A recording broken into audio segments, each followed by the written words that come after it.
Hello students, मैं Sandeep Singh welcome करता हूं आपका मैग्नेट ब्रेन्स हिंदी में, जहां पर मिलता है आपको free education from class 7th to 12th। मतलब यहां पे कुछ चैप्टर्स देखने के बाद हमें किसी भी तरीके का कोई सा भी सब्सक्रिप्शन नहीं लेना पड़ता है, क्योंकि हम आपके लिए लेकर आते हैं क्वालिटी कंटेंट एक्सपीरियंस टीचर्स के साथ, वो भी फ्री ऑफ कॉस्ट। तो जैसा कि हम मिला करते हैं हमारे फिजिक्स सब्जेक्ट के साथ, और हम साथ मिलकर के डिस्कस कर रहे हैं हमारा चैप्टर नंबर 2 मापन और मात्रक। तो अब तक हमने इस चैप्टर के हर एक छोटे बड़े कॉन्सेप्ट्स को देख लिया है, सीख लिया है, समझ लिया है। हमने कई सारे उदाहरण को भी कवर अप किया, जहां से आपने इनको इंप्लीमेंट करना भी सीखा। अब बारी आ चुकी है हमारे इस चैप्टर की एनसीईआरटी सॉल्यूशन की। जी हां, आपकी जो बुक है एनसीईआरटी, उसके जो सॉल्यूशंस है, मतलब जो क्वेश्चंस, एक्सरसाइज क्वेश्चंस है, उनके सॉल्यूशन की बात करेंगे हम। चूंकि आपने चैप्टर खत्म करने के बाद जरूर ट्राई किया होगा उसको, और समझा भी होगा उसके अंदर बहुत सारी चीजें, क्योंकि कॉन्सेप्ट वीडियोस के अकॉर्डिंगली बहुत सारे ऐसे क्वेश्चंस आए थे जो टू द पॉइंट वहां से मिल गए थे।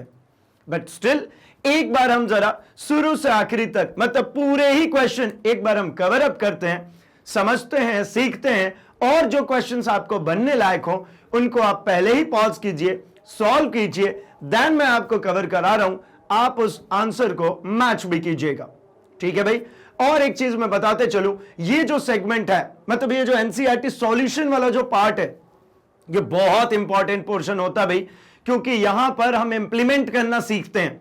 चैप्टर तो पढ़ लिया, और बहुत सारे लोगों को सुना भी होगा ये कहते हुए, भाई चैप्टर तो पढ़ा देते, चैप्टर में ये चीजें आती है, ये आता है, वो आता है, लेकिन इनका यूज क्या है, करे क्या इनका।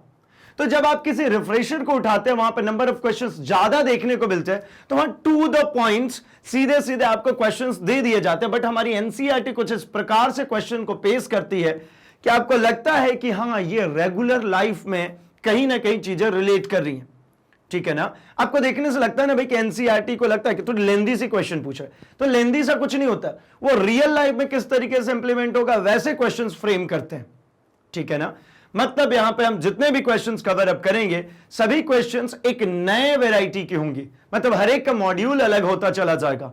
तो चलिए हम फटाफट इसको शुरू करते हैं, जो कि इंपॉर्टेंट हमारे सीबीएसई के लिए भी है, जो कि इंपॉर्टेंट हमारे बोर्ड के स्टूडेंट्स के लिए भी है, जो कि इंपॉर्टेंट है हमारे सभी बोर्ड्स के लिए। भाई कोई से भी स्टेट बोर्ड से हो, हर जगह पे फॉलो होने वाली जो बुक है वो एनसीईआरटी ही है। तो इसके सॉल्यूशंस तो इंपॉर्टेंट है। इसके अलावा जो भी रिफ्रेशर से आप कुछ भी सॉल्व करते हैं, कोई सा भी क्वेश्चन लेकर के आते हैं, अगर कहीं पर भी डाउट है, कुछ भी समस्या आती है, तो बिल्कुल ओपन है भाई, आप नीचे कमेंट सेक्शन में मैसेज कीजिए, उसके आंसर आपको जरूर मिलेंगे। शुरू करते हैं हम इस सेशन को। सबसे फर्स्ट क्वेश्चन की तरफ हम बढ़ते हैं। हमारे बुक के अकॉर्डिंगली हमारे पास जो सबसे फर्स्ट पोर्शन है, उसमें हमें कुछ एमसीक्यूज, कुछ ऑब्जेक्टिव्स, कुछ हमें फिल इन द ब्लैंक्स, कुछ हमें सही गलत, इस तरीके से क्वेश्चंस गिवन होते हैं। तो यहां पे हमारे पास सबसे पहला जो सेगमेंट है वो है रिक्त स्थान का। यहां पे 4 क्वेश्चन दिख रहा है, चारों क्वेश्चन में फिल इन द ब्लैंक्स दिख रहे हैं भाई। यहां पे हमको उठाना है और सही आंसर भरने। तो क्यों ना मैं इनको सॉल्व करना शुरू करूं और आंसर भरना शुरू करूं। चलिए, जिन किसी को भी बनते जा रहा है भैया, तुरंत कमेंट सेक्शन में नीचे आप अपने आंसर्स को टाइप कीजिए। और भाई अगर थोड़ी सी भी दिक्कत है तो जस्ट होल्ड ऑन, हम इसको सॉल्व करने जा रहे हैं। ये सॉल्व करने के बाद में आपको कहीं से भी कोई सा भी डाउट नहीं बचने वाला है, इतनू सा भी बिल्कुल डाउट नहीं बचने वाला भाई, क्योंकि कॉन्सेप्ट वीडियोस में हमने सब कुछ खोल खंगाल करके देख लिया है। अब यहां पर सिर्फ और सिर्फ उसको अप्लाई करने वाले हैं। तो चलिए शुरू करता हूं मैं। किसी 1 सेंटीमीटर भुजा वाले घन का आयतन क्यूबिक मीटर के बराबर है। कितने क्यूबिक मीटर के बराबर है भाई? तो हमारे पास दिया है कि एक घन का जो आयतन है वो 1 सेंटीमीटर है। ठीक है क्या भाई? तो 1 सेंटीमीटर भुजा आयतन हमें चाहिए। तो चलिए इसको सॉल्व करते हैं। हमें पता है अगर हम घन की बात करते हैं, ठीक है, तो भैया ये होता है हमारा घन, ये हमारा क्या है? ये हमारा घन है। ठीक है, ये कुछ घनाभ जैसा दिखने लगा भाई, एक काम करते हैं हम घन ही दिखाते हैं आपको। ठीक है,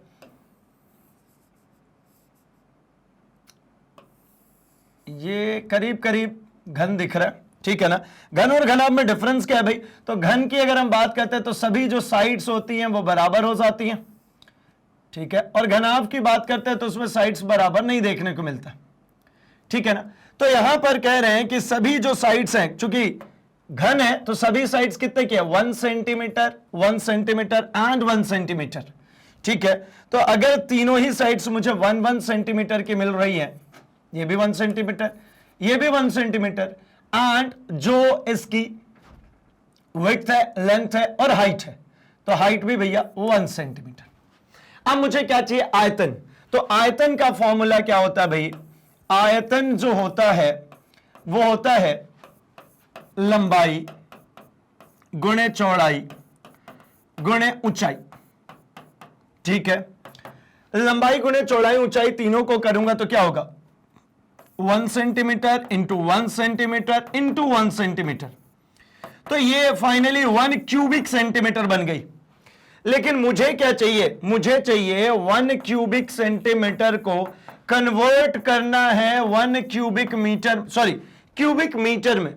अब मुझे चाहिए क्या कि क्यूबिक सेंटीमीटर क्यूबिक मीटर में बदले, तो क्या करना होगा, 1 सेंटीमीटर में, चूंकि मैं यहां पे लिखूं, चूंकि 1 सेंटीमीटर में, या डायरेक्टली लिख दूं क्या, 100 सेंटीमीटर का 1 मीटर होता है, 100 सेंटीमीटर का 1 मीटर। तो यहां पर अगर इसको मीटर में कन्वर्ट करना है तो मुझे क्या करना पड़ेगा भाई, तो ये हो जाएगा 1 सेंटीमीटर का मतलब 1/100 metre into 1/100 metre into 1/100 metre, ठीक है ना। तो ये फाइनली अगर इसको देखें तो ये 2 2 4 और 2 6 जीरो, तो 1/10⁶ जीरो क्यूबिक मीटर, ठीक है। फाइनली अगर इसको लिखें तो ये ऊपर जाकर कितना हो जाएगा, 10⁻⁻6 क्यूबिक मीटर। कितना हो गया, 10⁻⁻6 क्यूबिक मीटर।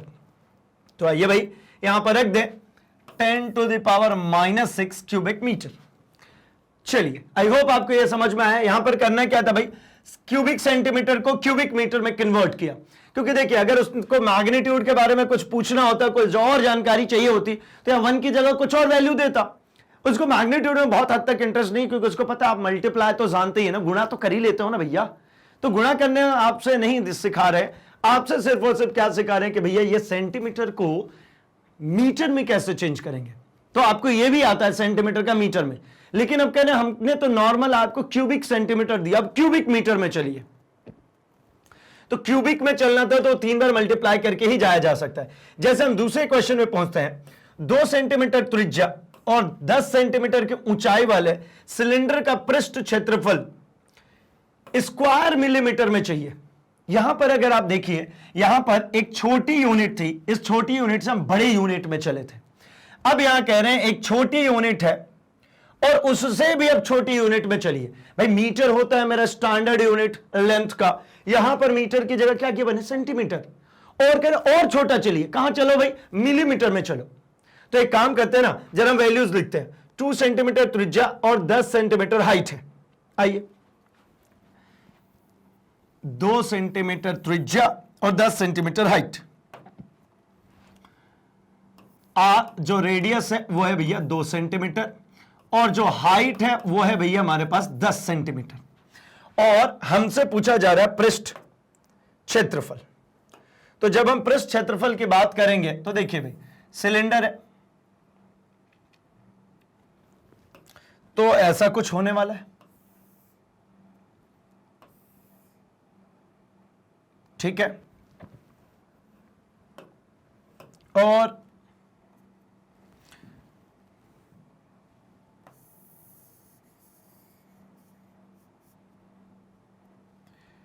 ठीक है भाई, ऐसा कुछ बनने वाला है हमारा। चलिए इसको कवर कर देते इतना। यहां हमें समझ में आ रहा है कि ये जो फाइनली ये जो वैल्यूज दी हुई हैं वो वैल्यूज कुछ इस प्रकार से भाई कि इसकी जो रेडियस है, इसकी रेडियस जो है, इस रेडियस का मान गिवन है और हाइट का मान गिवन है। तो रेडियस कितना गिवन है भाई, और रेडियस गिवन है 2 सेंटीमीटर और ये जो पूरी हाइट गिवन है वो कितनी गिवन है, ये गिवन है 10 सेंटीमीटर, ठीक है ना। ये 2 सेंटीमीटर और ये हमें गिवन है 10 सेंटीमीटर। तो अगर हम यहां से बात करना शुरू करते हैं इन दोनों के लिए, तो मुझे चाहिए क्या, इसका पृष्ठ क्षेत्रफल। तो पृष्ठ क्षेत्रफल बराबर क्या होता है भाई, पृष्ठ क्षेत्रफल किसका निकालना है भाई? तो बेलन का। इसको क्या कहते हैं? सिलेंडर, बेलन ही हुआ ना। तो बेलन का पृष्ठ क्षेत्रफल अगर हम निकालें तो एक बात समझिए, एक तो यहां पर समझ में आता है, एक इधर साइड में सर्कल है और एक नीचे साइड में सर्कल है, दो सर्कल, दो क्या है भाई? वृत्त। तो इसको कैसे निकालेंगे भाई? इसका ढक्कन और जो पेंदा है ये दोनों वृत्त हैं, वृत्त का क्षेत्रफल कितना होता है? तो भाई होता है पाई आर स्क्वायर। लेकिन कितने वृत्त हैं? एक ऊपर भी है और एक नीचे भी वृत्त है, तो कितना लिखते हैं? 2 पाई आर स्क्वायर प्लस हाइट के साथ में अब पूरा ये जो अब क्या बचेगा? एक बात समझिए, दोनों ढक्कन को हटा दूं तो एक पाइप जैसा बचेगा दोनों तरफ से खोखला, उस पृष्ठ का अगर निकालते हैं तो कितना बचेगा भाई? तो वो है 2 पाई आर एच। अच्छा, ऐसा क्यों लिख रहा हूं मैं 2 पाई आर एच? तो देखिए 2 पाई आर होता है क्या भाई? उसका जो परिधि होती है वो। अब इसकी जो एक परिधि थी, इस परिधि को ऊपर उठाना शुरू कर दिया आपने। कितना ऊपर उठाया? तो बोले एच हाइट तक ऊपर उठाया। तो ये परिधि कहां तक जाएगी भाई? इस परिधि को एच हाइट तक जोड़ना है। तो जोड़ने का ही मतलब अल्टीमेट क्या होता है? गुणा कर देना। समान अंकों का जोड़ हो तो उसकी जगह पे हम क्या लिखते हैं? गुणा। अब ये देखिए एक फॉर्मूले जैसा बन गया। ये क्षेत्रफल कितना बन गया भाई हमारा? तो ये बन गया यहां पे 2 पाई आर को अगर मैं कॉमन कर लूं तो आर प्लस एच। अब इसको अगर आप सॉल्व करते हैं, इसको आप हल करते हैं, तो हल करने पर आपको प्राप्त होगा क्या भाई? तो आपको मिलेगा यहां पर 2 इंटू पाई का मतलब क्या है? 3.14 लिख देता हूं, ठीक है ना? पाई मतलब ये होता है। और आर का मतलब यहां पर गिवन है 2 सेंटीमीटर, तो ये मैंने लिख दिया कितना? 2 सेंटीमीटर, ठीक है। और अगर हम आगे बढ़े तो भाई इसके लिए आर प्लस एच, तो आर प्लस एच की अगर मैं वैल्यू लिखना शुरू करूं तो आर है भैया 2 और एच कितना है? तो एच आपको दिख रहा है 10, ठीक है। ये 2 है और ये है 10, मतलब ये कितना आ जाएगा वैल्यू भाई? तो ये 2 दूना 4 हो गया, 4 इंटू 3.14, ठीक है, इंटू 10 और 2 12। 12 से इसको गुणा, इसको 4 का पहले गुणा कर लेते हैं फिर 12 का कर देंगे। तो 4 से कीजिए, 4 4 बार में 16, 1 4 1 4 हो गया 5 और ये हो जाएगा 4 3 12, मतलब ये कितना हो गया भाई? तो 2 डिजिट 12.56 इंटू 12। अब इसको अगर गुणा करते हैं तो कितना मिलेगा? तो 12 पंजे 60, 12 से 6 बार में 72 और 12 पच्चे 60 है ना, 60 और 7 67, 6 बचा, 12 दूने 24 और 6 30, 3 बचा, 12 कम 12 और 3 15। ये डिजिट्स 150.72। ये क्या निकल के आया भाई? तो ये आया स्क्वायर सेंटीमीटर। भाई क्षेत्रफल निकाल लेते ना, क्षेत्रफल की यूनिट क्या है? Square centimetre. अच्छा, कैसे अपने से डिसाइड कर लिया क्या? तो नहीं भैया, हमने आपको सिखाया। क्या सिखाया था? कि यहां पर देखिए ना, ये जो आर स्क्वायर है, ये क्या है? Are square. आर स्क्वायर मतलब क्या? दूरी इंटू दूरी, मतलब सेंटीमीटर इंटू सेंटीमीटर, तो स्क्वायर सेंटीमीटर। यहां पर भी देखिए 2 बार डिस्टेंस मल्टीप्लाई हो रही है, आर इंटू एच। आर मतलब क्या भाई? सेंटीमीटर, एच मतलब भी क्या? सेंटीमीटर, तो centimetre into centimetre, square centimetre, ठीक है भाई। तो ये इतना सा मिल गया मुझे सेंटीमीटर में। लेकिन मुझसे यही मांगा गया था क्या? नहीं, मुझसे मांगा गया था कि आप मुझे क्षेत्रफल कैलकुलेट करके दीजिए स्क्वायर मिलीमीटर में। किसमें चाहिए था? Square millimetre. गिवन कितना है भाई? कितना निकला? बेसिकली ये निकला 150.72। अब इसको लेके चलना है किसमें भाई? एमएम में। तो अगर ये मिलीमीटर में जाएगा, सेंटीमीटर से किस में चला जाए? मिलीमीटर में, तो कितना होगा भाई? तो स्क्वायर मिलीमीटर चाहिए, क्योंकि ये जो है स्क्वायर सेंटीमीटर है। तो एक से मतलब ऐसा 10 mm का होता है भाई हमारा 1 सेंटीमीटर। 10 मिलीमीटर का क्या होता है? 1 सेंटीमीटर। तो यहां पर ये सेंटीमीटर से किस में चलना है भाई? मिलीमीटर में। तो मुझे क्या करना पड़ेगा यहां पर? 10 गुणे 10, तो ये कितना हो जाएगा? 150.72 गुणे 10 गुणे 10। क्यों भाई? क्योंकि स्क्वायर में चल रहे थे। तो अगर मैंने यहां पर किया तो ये कितना हो जाएगा? 150, 2 जीरो आएगा मतलब 72 mm स्क्वायर। लेकिन अगर हम इसको स्टैंडर्ड फॉर्मेट में लिखें तो हमने सीखा स्टैंडर्ड फॉर्मेट क्या होता है भाई? तो लेफ्ट हैंड साइड से एक डिजिट छोड़ करके डेसिमल प्लेस करना। लेफ्ट हैंड साइड से एक डिजिट, एक non zero digit, basically non zero का मतलब जो जीरो नहीं होना चाहिए। तो यहां पर एक के जस्ट बाद दशमलव लगा दूंगा, 5072 गुणे 1 2 3 4, 4 डिजिट दशमलव को मैंने पीछे शिफ्ट किया था, तो गुणे 4 स्क्वायर mm। ठीक है ना। क्या होता है ये देखिए, अगर आप कुछ नहीं भी कहते हैं तो भैया इस नंबर के आखिरी में तो डेसिमल है ना, यही डेसिमल लेफ्ट में शिफ्ट किया, कितना 4 पॉइंट, तो 4 का गुणा कर दिया, 10 की पावर 4 का गुणा कर दिया, जिससे क्या होगा, जब गुणा करेंगे तो 4 जीरो खुल जाएंगे, डेसिमल वहीं पहुंच जाएगा जहां जाना था। ठीक है, चलिए आई होप आपको ये समझ में आया। चलिए इसका आंसर फीड करते हैं, कितना है भाई, तो 1.5072 इंटू 10 टू द पावर 4 कितना आ गया 1.5, ठीक है 1.5072 इंटू 10 टू द पावर 4।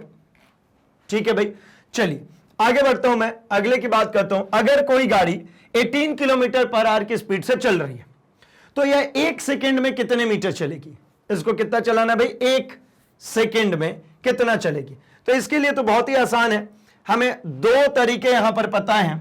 क्या है भाई, तो देखिए ये हमने सीखा हुआ था कि मैं सिंपल से बताऊं, अगर किलोमीटर प्रति घंटे से अगर मीटर प्रति सेकंड में जाना है, भाई न्यूमेरिक टर्म क्या बाद में, वो बाद में आएगा, अभी तो हम बात करते सिर्फ और सिर्फ यूनिट कन्वर्ट होकर के आना है। तो हमने क्या कहा था भाई, किलोमीटर, तो हमें पता है 1 किलोमीटर बराबर 1000 मीटर, और 1 घंटे 1 आवर का मतलब कितना होता है भाई, तो 1 आवर का मतलब होता है 60 मिनट इंटू 60 सेकेंड। अब करिए ना इसको kilometre per hour to metre per second, तो किलोमीटर पर आवर को मैं लिखूं तो 1000 मीटर अपॉन में 60 इंटू 60 सेकेंड्स, आ गया ना मीटर पर सेकेंड। कैंसिल कीजिए, ये 2 जीरो से ये 2 जीरो कैंसिल, क्या बचा भाई, तो 10 अपॉन 36 मीटर पर सेकेंड। 2 से कैंसिल कीजिए, 2 से ये 5 बार में और 18 बार में, मतलब क्या समझ में आता है, अगर आपको किलोमीटर प्रति घंटे से मीटर प्रति सेकेंड में जाना है तो आप कीजिए गुणा किसका, उस नंबर में 5/18 का। और ठीक उल्टा मीटर पर सेकंड से किलोमीटर पर आवर में आना हो तो किससे कीजिए, 18/5 से। तो यहां क्या गिवन था भाई, यहां गिवन था 18 किलोमीटर पर आवर से आना था, पर सेकंड मतलब मीटर पर सेकंड, 1 सेकंड में चल रही मतलब मीटर पर सेकंड की। तो किलोमीटर को मीटर में जब चेंज करेंगे तो क्या बनेगा 18, देखिए भाई 18 किलोमीटर प्रति घंटा दे दिया है, इस इन्होंने हमसे मांगा है कि भैया मीटर पर सेकंड में ले आइए। तो यहां से यहां जाने के लिए क्या कहते हैं, 5/18 का गुणा कीजिए, 18 गुणे 5/18 कितना आया भाई, तो ये आया 5 मीटर पर सेकंड। आसान है ना भाई, चलिए रखते हैं यहां पर, कितना आ गया 5 मीटर पर सेकंड की। अच्छा एक और छोटा सा बात, यहां पर कह रहा है भाई कि कितना चलेगी 1 सेकंड में, तो भाई 5 मीटर चलेगी, क्योंकि इसकी स्पीड क्या ही है, चूंकि यहां पर मुझे चाल जो मिला है वो कितना मिला भाई, तो चाल मिला है मुझे 5 मीटर प्रति सेकंड, अतः 1 सेकंड में कितना चल जाएंगे 5 मीटर, 1 सेकंड में कितना 5 मीटर। सिंपल, आगे बढ़ता हूं मैं। शीशे का अपेक्षिक घनत्व 11.3 है, इसका घनत्व ग्राम पर क्यूबिक सेंटीमीटर में चाहिए या फिर केजी पर क्यूबिक मीटर में चाहिए। चलिए ये दोनों यूनिट्स की तो बाद में बात करेंगे, सबसे पहले तो ये हम लेकर के आए 11.3 को लेकर के आए कि भाई ये अपेक्षिक घनत्व होता क्या है। ठीक है, अपेक्षिक घनत्व का मतलब है कहीं पर भी अगर आपको कैलकुलेट करना हो, अपेक्षिक वर्ड जैसे ही लगता है मतलब रिलेटिव है, किसी के साथ रिलेशन चाहिए, क्या करेंगे भाई, तो देखिए अपेक्षिक घनत्व बराबर जिस भी मटेरियल का निकालना है अपॉन में वाटर से कंपैरिजन होता है। ठीक है ना, तो यहां पर शीशे को निकालना था तो शीशे का घनत्व बटा में किसको लिखे भाई, तो पानी का, है ना, जल का घनत्व। हमेशा ही जल के घनत्व से ही कंपैरिजन किया जाता है भाई। ठीक है ना, किसी का भी डेंसिटी निकालना हो जल के साथ। अब चूंकि ये अपेक्षिक घनत्व है तो यहां पर जो मुझे क्वेश्चन में वैल्यू दी गई है 11.3, इसका कुछ भी इकाई नहीं गिवन है। क्यों नहीं है भाई, क्योंकि ये 11.3 क्या है भाई, तो ये एक अनुपात है, रेशियो है, और रेशियो का कभी कोई यूनिट नहीं होगा, क्योंकि यहां पे जो यूनिट्स होंगे ग्राम पर क्यूबिक सेंटीमीटर, ग्राम पर क्यूबिक सेंटीमीटर कैंसिल हो जाएंगे, तो रेशियो का कभी भी कोई यूनिट नहीं होता।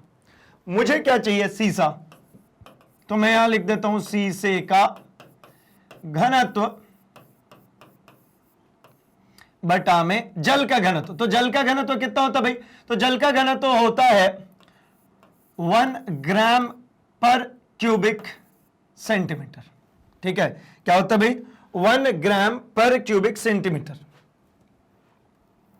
तो देखिए 1 ग्राम पर क्यूबिक सेंटीमीटर की अगर हम बात करना शुरू करें तो कैसे लिखेंगे भाई, तो देखिए इसको अगर हम लिखते हैं तो यहां से सीसे का घनत्व निकालने के लिए तिर्यक गुणा होना होगा, तो सीसे का घनत्व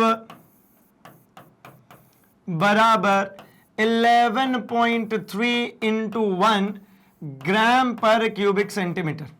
तो निकल गया सीधे सीधे, कितना आ गया भाई, तो ये आ गया हमारा 11.3 ग्राम पर क्यूबिक सेंटीमीटर।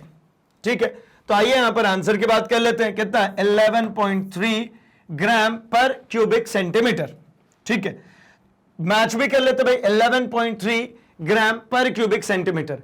अब मुझे चाहिए क्या, केजी मीटर में, तो जब इसको केजी मीटर में कन्वर्ट करेंगे तो क्या हो जाएगा भाई, तो देखिए हमेशा ही इस वैल्यू को छोड़ दिया कीजिए, सिर्फ और सिर्फ इस यूनिट को कन्वर्ट करके लाइए। यूनिट कन्वर्जन में अगर मैं चलूं तो आइए देखते हैं, ग्राम पर क्यूबिक सेंटीमीटर, इसको जब यूनिट कन्वर्ट करके ले आऊंगा तो 1000 ग्राम होगा, तो ये होता है भैया केजी। कितना होता है भाई, 1000 ग्राम जब लिखते हैं तो ये किसके बराबर होता है, 1 केजी के बराबर। तो मतलब ये हो जाएगा कि यहां पर अगर इस ग्राम को चेंज करना चाहूं तो ये ग्राम, ठीक है ना, इतना ग्राम है तो 1/1000 अपॉन में ये कितना होगा भाई, तो ये सेंटीमीटर से किस में चल रहे हैं, मीटर में। तो सेंटीमीटर से मीटर में अगर चलना हो तो मुझे कितना लगेगा भाई, तो 1/100, ठीक, गुणे 1/100 गुणे 1/100 3 बार। क्यों 3 बार करेंगे भाई, क्योंकि यहां पर जो पावर है वो क्या है भाई, क्यूबिक। चलिए तो ये कितना बन गया, तो ये बन गया भाई 100 की पावर 3 बटा में 1000। क्यों ऐसा हो रहा है भाई, क्योंकि अगर हम ग्राम से केजी में चलेंगे तो मुझे डिवाइड करना पड़ेगा। ठीक है, आइए अब करें हम बात, तो यहां पर मुझे देखने को मिल रहा है 10 की power 2 to the power 3 upon, यहां पर कितना मिलेगा भाई, तो 10 की पावर कितना है ये, तो 10 टू द पावर 3। अच्छा गलती से भी इसको कैंसिल नहीं कर देंगे भाई, ऐसे नहीं कैंसिल हो गया, यहां पर अंदर भी 2 है, मतलब ये अल्टीमेटली कितना हो गया, तो 10 टू द पावर 6 अपॉन में 10 टू द पावर 6 अपॉन में ये कितना है भाई, तो 10 टू द पावर 3। पावर का पावर हमेशा गुणा हो जाता है, तो अब इसको कैंसिल कीजिए, कितना मिला, तो 10 टू द पावर 3। अब मुझे समझ में आया कि ग्राम पर क्यूबिक सेंटीमीटर से केजी पर क्यूबिक मीटर में जाने के लिए 10 टू द पावर 3 का मल्टीप्लाई करना होता है। तो मेरे पास जो नंबर गिवन है वो है 11.3 ग्राम पर क्यूबिक सेंटीमीटर। चलिए केजी पर क्यूबिक मीटर में तो कर दूं गुणा इसका, 11.3 into 10 to the power 3 KG per cubic metre. जब हम इसको स्टैंडर्ड फॉर्मेट में चेंज करते हैं तो स्टैंडर्ड फॉर्मेट में लिखने के लिए क्या करेंगे भाई, तो जो मेरा आया हुआ है यहां पर, चलिए ये जो मेरा आया हुआ है यहां पर 11.3 इंटू 10 टू द पावर 3, हमने समझा है कि स्टैंडर्ड फॉर्मेट का मतलब होता है कि लेफ्ट हैंड साइड से, बाएं तरफ से नॉन जीरो डिजिट्स के बाद सिर्फ एक पहला डिजिट छोड़ करके दशमलव लगाइए। ये दशमलव एक बाएं आ गया तो 1.1, ये क्या हो जाएगा 1.13 इंटू 10 टू द पावर, अच्छा अब 3 था, एक बाएं आएंगे तो पावर 1 से बढ़ जाएगा, कितना हो गया भाई, पावर 4, क्योंकि गुणा करेंगे तो वही आना चाहिए ना, वही नंबर, तो एक बाएं किया तो पावर बढ़ गया, दाएं करते हैं तो पावर घट जाता है, तो 1.13 into 10 to the power 4, 1.13 into 10 to the power 4 KG per cubic metre. Answers match हो चुके हैं भाई, पूरे जो भी हमने निकाले वो एग्जैक्टली सेम आंसर आ रहा है। लेकिन यहां पर आप अभी समझे होंगे कि ये यूनिट्स कैसे कन्वर्ट करते हैं। ठीक है, देखने में जरूर बच्चों वाली चीज है, लेकिन बहुत छोटी सी भी अगर इसमें मिस्टेक होती है तो फाइनल आंसर में बहुत सारा चेंज हो जाता है, ठीक है ना। तो ये कंफ्यूजिंग नहीं है बिल्कुल भी, सिंपल भी नहीं है बहुत ज्यादा, और टफ भी नहीं है बहुत ज्यादा। इसका मतलब क्या होता है? तो इसका मतलब सिर्फ ये है कि आपको थोड़ा सा ध्यान रख करके करना होगा, क्योंकि इसमें मैक्सिममली चांस होता है इसका ऑर्डर चेंज हो जाने की, और ऑर्डर जैसे ही चेंज होता है आंसर गड़बड़ाने लगता है। तो आंसर सही है, इसके लिए आपको क्या करना होता है भाई, ऑर्डर प्रॉपर फॉलो कीजिए, क्योंकि जीरोस की काउंटिंग करनी होती है, उसमें बहुत सारा गड़बड़ी होता है। तो थोड़ा सा अपने आप को शांत करके इसको सॉल्व करेंगे तो आंसर जरूर बनेगा। चलिए भाई, मैं बढ़ता हूं अपने अगले क्वेश्चन की तरफ, क्वेश्चन नंबर 2 की तरफ, और इसको डिस्कस करते हैं हम जरा। यहां पर फिर से देखिए यूनिट कन्वर्जन में ही पूरा गेम चल रहा है। यहां दिख रहा है फिर से कि रिक्त स्थानों को मात्रकों के उचित परिवर्तन द्वारा भरिए। यहां पर कह दिया कि ये सब मात्रकों का परिवर्तन है। अब यहां पर मात्रकों का परिवर्तन कैसे करें? तो फर्स्ट में दिख रहा है KG square metre per second square, और ग्राम पर क्या है भाई, तो स्क्वायर सेंटीमीटर, और यहां पर दिख रहा है इनवर्स में सेकेंड। तो मतलब क्या समझ में आता है कि जो वैल्यू चेंज हो रही है उसके लिए लिखेंगे, जो नहीं हो रहा है उसका कुछ नहीं। तो आइए जरा हम करते हैं 1 kg स्क्वायर मीटर, इनवर्स में सेकेंड्स। तो चलिए मैं लिखता हूं यहां पे 1 kg square metre per second square. इसको कन्वर्ट करके ले आना है, क्या ले आना भाई, तो ग्राम सेंटीमीटर स्क्वायर, ग्राम स्क्वायर सेंटीमीटर पर सेकेंड स्क्वायर, है ना। ये सेकेंड इनवर्स में 2 लिखा हुआ है, इसका मतलब क्या होता है भाई, पर सेकेंड स्क्वायर, अपॉन में चला जाएगा वो। तो यहां से समझिए, देखिए 1 kg square metre upon second square लिखा है, इसको जब ग्राम में कन्वर्ट करना है तो मुझे पता है 1000 ग्राम का होता है भाई हमारा क्या, 1 kg, ठीक है। और इसी तरीके से हम बात करते हैं सेंटीमीटर में, तो 100 सेंटीमीटर का होता है भैया 1 मीटर। तो यहां पर केजी को जब मैं कन्वर्ट करूंगा तो क्या लिखूंगा, 1000 of gram into square metre को कन्वर्ट करेंगे तो क्या लिखेंगे भाई, तो स्क्वायर मीटर को कन्वर्ट करते समय लिखूंगा मैं 100, ठीक है। यहां पर सेंटीमीटर स्क्वायर भाई, तो 100, ठीक है, 100 स्क्वायर सेंटीमीटर, तो इनटू 100, ठीक है ना, स्क्वायर सेंटीमीटर। क्योंकि ये पहला 100 सेंटीमीटर, ये 100 सेंटीमीटर स्क्वायर करना था ना, तो 2 बार ही करने पड़ेंगे, ठीक है ना। चलिए ऐसा समझिए, देखिए जैसे मान लिया 5 मीटर इंटू 5 मीटर है, ठीक है ना, तो ये 25 कर दिया, ठीक है। लेकिन अगर आप इसको 25 मीटर स्क्वायर को अगर इसमें सिर्फ और सिर्फ ये समझें कि 100 का गुणा किया और ये 2500 स्क्वायर सेंटीमीटर हो गया, तो ये गलत है भाई। आपने स्क्वायर किया ही कहां, अगर आप करते इसको 5 मीटर को कन्वर्ट कीजिए तो 500 सेंटीमीटर इंटू 500 सेंटीमीटर होता है ना, तो ये 25 तो होता, सही बात, लेकिन 2 और 2 4 जीरो होते, 1 2 3 4 जीरो होते, तब स्क्वायर सेंटीमीटर होता। तो मतलब अगर स्क्वायरिंग करते तो 2 बार ही करना पड़ेगा। क्यूबिक करा था हमने पीछे, तो क्या किया था, 2 बार क्या 3 बार किया वहां पे, क्योंकि क्यूबिक था। चलिए ये यहां पे आपको जरूर समझ में आ रहा है कि भाई क्या करना, तो मुझे 100 गुणे 100 स्क्वायर सेंटीमीटर हो गया। अब चूंकि सेकेंड्स को अगर मुझे चेंज करना हो तो मेरे हिसाब से सेकेंड्स का कुछ भी नहीं हो रहा है, ये एज इट इज है। ये 1 सेकेंड अगर यहां पे मान लीजिए तो यहां पर भी 1 सेकेंड ही चल रहा है, तो स्क्वायर ऑफ सेकेंड, कोई लफड़ा नहीं, इसमें कोई चेंजेस नहीं, ठीक है भाई। करते हैं आगे सॉल्व। 1000 का मतलब 10⁻3, और ये कितना हो गया भाई, तो 2 और 2 4, मतलब 10 कितना हो गया, ये 4, ठीक है ना। ग्राम सेंटीमीटर स्क्वायर पर सेकेंड स्क्वायर। फाइनली इसको लिखें तो ये 4 और 3 7, मतलब क्या मिल गया, 10⁻7 ग्राम सेंटीमीटर स्क्वायर पर सेकेंड स्क्वायर। तो मतलब ये मुझे फाइनल आंसर मिल गया है, क्या है ये, 10⁻7 ग्राम सेंटीमीटर स्क्वायर पर सेकेंड स्क्वायर। तो ये आंसर है गया 10⁻7।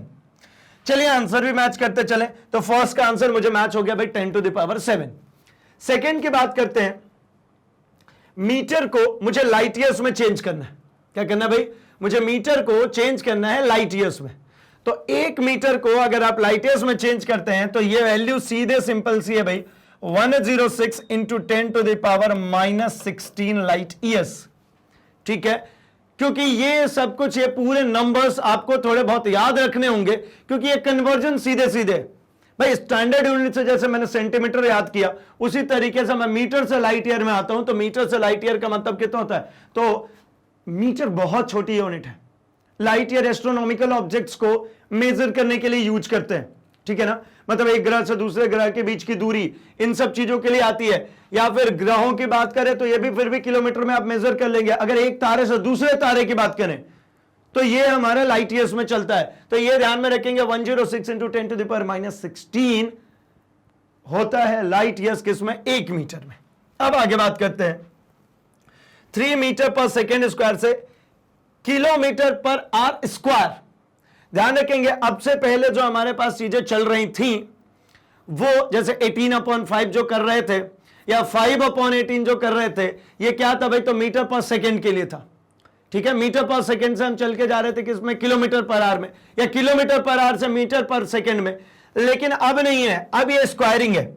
मतलब ये अगर हम बात करते हैं तो ये एक्सीलरेशन है, वहां पे वो वेलोसिटी था, चाल था।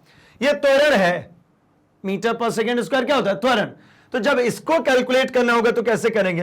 3 मीटर पर सेकेंड स्क्वायर को ले चलते हैं भाई, तो यहीं पे कैलकुलेट कर देता हूं मैं इसको। 3 मीटर पर सेकेंड स्क्वायर, अब इसको लेकर के चलना मुझे किलोमीटर पर आवर में। तो भाई मीटर पर सेकेंड स्क्वायर से जब किलोमीटर पर आवर में जाएंगे तो मीटर की अगर मैं बात करूं तो ये कितना हो जाएगा भाई? 3 को मैं थोड़ी देर के लिए भूल जाता हूं, शुरू में ही लिख करके भूल जाता हूं भाई। मीटर पर सेकेंड में मेन गेम चल रहा है। ये कितना हो जाएगा? 1/1000। ठीक है, मीटर का किलोमीटर हो गया। अपॉन में स्क्वायर ऑफ सेकेंड था, तो स्क्वायर ऑफ सेकेंड का मतलब क्या होता है भाई? तो इसका मतलब हो गया कि अगर हम यहां पे 60 इंटू 60 देखें तो ये हो जाएगा 60 इंटू 60। ये किस में बदल गया भाई? तो 60 इंटू 60 अगर करेंगे तो ये आर्स में चेंज हो गया। ठीक है ना, किस में चेंज हो गया? आर्स में। लेकिन कितनी बार चेंज करना भाई? तो 60 इंटू 60 एक बदला, फिर से 60 इंटू 60 अगर हम करें तो ये फाइनली मुझे जो आंसर्स मिलने वाले हैं कैलकुलेशन के पश्चात वो मुझे मिल जाएगा 3.9 इंटू 10 टू द पावर 4। कितना? 3.9 इंटू 10 टू द पावर 4। तो मैं रख लेता हूं 3.9 into 10 to the power 4 kilometre per R square. अगले की बात करें, यहां पर 6.67 in 10 to the power -11 newton metre square per KG square. अब इसको पूरे को चेंज करना है तो इसको तो चलना पड़ेगा करने भाई। चलिए इसको करते हैं सेंटीमीटर सेकेंड और ग्राम में। देखिए जो हमारा कैपिटल जी है ये यूनिवर्सल ग्रेविटेशनल कांस्टेंट होता है भाई 6.67 into 10 to the power -11 newton metre square per KG square. मैं पहले इस यूनिट की बात कर लूं तो सबसे पहले तो इस न्यूटन को ही ओपन करिए। ये जो न्यूटन होता है ये किसकी इकाई होती है भाई? ये इकाई होती है हमारी बल की। और बल बराबर क्या होता है भाई? F इक्वल्स टू होता है हमारा ma। अब m का मतलब क्या होता है भाई? मास। मास मतलब क्या? kg। और एक्सीलरेशन, त्वरण। त्वरण का मतलब क्या है भाई? तो त्वरण का मतलब होता है मीटर प्रति सेकेंड स्क्वायर। तो ये किसकी वैल्यू आ गई? न्यूटन की। यहीं पर अब चलिए Newton metre square per KG square को ही मैंने जब ओपन किया तो ये मुझे न्यूटन की जगह, इस न्यूटन की जगह लिखिए क्या? KG metre upon second square into, ये तो हो गया किसका भाई? ये हमारा निकल गया ये न्यूटन।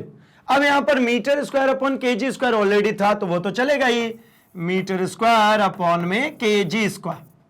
अब क्या कर दें? तो यहां से आपको दिख रहा होगा 1 केजी से 1 केजी तो चला जाएगा, है ना। यहां पे 1 केजी से 1 केजी चला गया और स्क्वायर मीटर और ये क्या बन जाएगा? तो cubic metre upon square of second KG. अब ये मुझे फाइनली मिल चुका है, क्या मिल गया भाई?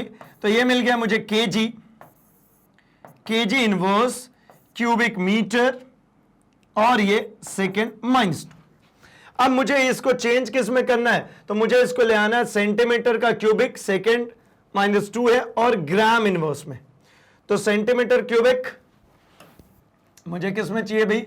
मुझे चाहिए सेंटीमीटर क्यूबिक, ठीक है। इसके बाद मुझे क्या चाहिए, तो मुझे चाहिए इसके बाद सेकेंड -2 और ग्राम इनवर्स। तो यहां पर ऐसा कुछ दिख रहा है क्या आपको? तो भाई यहां पर मैं तो यही काम करते आ रहा हूं ना, क्या नंबर बाद में मल्टीप्लाई करेंगे, पहले तो इसको ही चेंज करूंगा, ठीक है। चाहे तो साथ में लिखते आ सकते हैं, ये न्यूमेरिक वैल्यू साथ में लिखते चलेंगे, बट क्यों लिखना बार बार भाई, हम सीधे इसको कैलकुलेट कर लेते हैं। अगर ये मुझे चाहिए, ये मुझे क्या चाहिए, इसकी मुझे वैल्यू निकालनी है, तो एक काम करता हूं, मैं लिखता हूं यहां पर केजी। अच्छा, इसी ऑर्डर में लिख लूं क्या, सेंटीमीटर पहले था तो क्यूबिक मीटर पहले लिख लेता हूं, क्यूबिक मीटर, फिर है ना, फिर सेकेंड, फिर इसके बाद केजी -1। अब जब इसको चेंज कर रहे होंगे तो जो जो नंबर्स चेंज हो रहा है, जिसकी इकाई चेंज होगी उसको रिलेट करेंगे, और जो नहीं हो रहा है उसको कुछ नहीं, जैसे सेकेंड ही है, इसमें कुछ नहीं करेंगे। लेकिन क्यूबिक मीटर किस में जा रहा है भाई, सेंटीमीटर क्यूबिक में। तो मतलब 1 मीटर में, मैं अगर यहां पे कुछ वैल्यूज लिख लूं, तो चलो यहां पे मैं लिख देता हूं 100 सेंटीमीटर का 1 मीटर और 1000 ग्राम का 1 केजी। तो यहां पर मुझे मीटर से चलना है सेंटीमीटर, तो 1 मीटर के बदले 100 सेंटीमीटर लिखना है, तो मुझे क्या लिखना पड़ेगा, यहां पर मेरा निकल जाएगा 100 क्यूबिक सेंटीमीटर। क्यूब क्यों लगा भाई, 3 बार करना पड़ेगा ना, क्यूबिक मीटर है, इनटू सेकेंड वाले के लिए कुछ नहीं करना, तो इसको तो ऐसे ही रख देता हूं मैं। केजी वाले के लिए जरूर करना है भाई, तो केजी कहां चल रहा, अपॉन में चल रहा है ना, तो या तो नीचे, चलिए नीचे ही लिखता हूं मैं, अपॉन में आ जाएगा कितना, तो ये होता है 1000, ठीक है ना। पावर ये नीचे आएगा केजी, तो क्या होगा 1, यहां देखिए केजी नीचे ही तो था। चलिए, तो अब एक काम कर लेता हूं मैं, यहां पे 100 जो लिखा था इसका स्क्वायर करके पावर 3, ठीक है ना, ये जो 2 जीरो थे स्क्वायर कर दिया पावर 3 इनटू, अब क्या करें, ये जो 1000 ग्राम दिख रहा है इसको जब मैं ऊपर लेकर के आऊंगा तो ये अल्टीमेटली कितना है भाई, तो ये है 10 टू द पावर 3, ठीक है। चाहे तो एक काम करता हूं, पहले मैं नीचे लिखता हूं इसको 10 टू द पावर 3, ये जो चल रहा है ये क्या है भाई, क्यूबिक सेंटीमीटर -2 ग्राम इनवर्स। अब एक काम करिए, क्या कर दूं अब, तो 10 टू द पावर 3 दूना 6, और ये 10 की पावर 3 जब ऊपर आएगा तो ऊपर आते के साथ ही क्या हो जाएगा, -3 cubic square centimetre gram inverse. ये अब सॉल्व करेंगे तो 10 की पावर कितना बचेगा भाई, तो 10 की पावर अब बचेगा 3, ठीक है ना, कितना, वो भी प्लस का, 10 की पावर 3 क्यूबिक सेकेंड की पावर -2 ग्राम -1। अब आ गए हम फाइनल रिजल्ट पे, क्या करना भाई, तो मुझे इस जी के लिए कैलकुलेशन बनाने थे, क्या 6.67 इंटू 10 टू द पावर -11, इसमें गुणा कर दूं मैं इसका 10 टू द पावर 3 का, तो ये बन गया क्यूबिक सेंटीमीटर सेकेंड के -2 और ग्राम -1। अब इसको रिजॉल्व कीजिए, तो जी की वैल्यू मिल गई कितना, 6.67 इंटू 10 टू द पावर -11 में से 3 जाएगा -8, 10 की power -8 centimeter cubic second square gram -1। चलिए भाई, यहां तक आपको समझ में आ गया होगा, और ये तो अब आपको समझ में आने लगा ही है कि -11 में +3 करूंगा तो -8 बचेगा, क्योंकि बेस सेम हो तो पावर जुड़ जाते हैं। तो आंसर मिल गया 6.67 into 10 to the power -8, 6.67 into 10 to the power -8, ये हमारा फाइनल आंसर हो गया। चलिए भाई, यहां तक हमें समझ में आ गया, हमने इसको देख लिया। अब हम बढ़ते हैं अपने अगले क्वेश्चन नंबर 3 पे। थर्ड क्वेश्चन की अगर हम बात करें तो देखिए, थर्ड क्वेश्चन यहां पर है, ये कह रहे हैं कि ऊष्मा मतलब परागमन में ऊर्जा, ठीक है, की मात्रा कैलोरी है, ठीक है, ऊर्जा की मात्रा क्या होती है भाई, कैलोरी होती है, और यह लगभग 4.2 जूल के बराबर है, चलेगा, जहां 1 joule 1 kg square metre per second square. मान लीजिए कि हम मात्रकों की कोई ऐसी प्रणाली उपयोग कर रहे हैं, हमें नहीं पता कौन सी प्रणाली है, ऐसी कुछ भी जनरल, जिसके द्रव्यमान का मात्रक अल्फा केजी है, लंबाई का मात्रक बीटा है मीटर है, तथा समय का मात्रक जो है वो गामा सेकेंड के बराबर है। यह प्रदर्शित कीजिए कि मात्रकों के पदों में कैलोरी का जो माप होगा वो होगा 4.2 इंटू अल्फा इनवर्स बीटा के पावर -2 और गामा कितना होगा भाई, तो गामा स्क्वायर। अगर हमें इसको प्रदर्शित करना है तो इसके लिए हमें काम करना पड़ेगा, हम जरा लिखते हैं इनके वैल्यूएशंस को एंड फिर हम इसको डिस्कस करते हैं। क्या करूंगा मैं, तो देखिए भाई, इस क्वेश्चन को सॉल्व करने के लिए हमारे पास में जो मेथड है वो ये कहता है कि हमने जो क्वांटिटी देखी है वो क्वांटिटी होती है n1u1 बराबर n2u2। n1 मतलब क्या है भाई, तो उसका जो मात्रा, मतलब जो मात्रा है, जो अमाउंट है वो है मैग्नीट्यूड है, मतलब n1 एंड n2 क्या है भाई, तो ये संख्यात्मक मान है, ये दोनों ही संख्यात्मक मान हैं, ठीक है। लेकिन साथ में अगर हम बात करते हैं u1 एंड u2 तो ये दोनों ही भिन्न मात्रक हैं, ये दोनों कैसे मात्रक है, अलग अलग मात्रक है, ठीक है ना, ये सेम यूनिट नहीं होगा।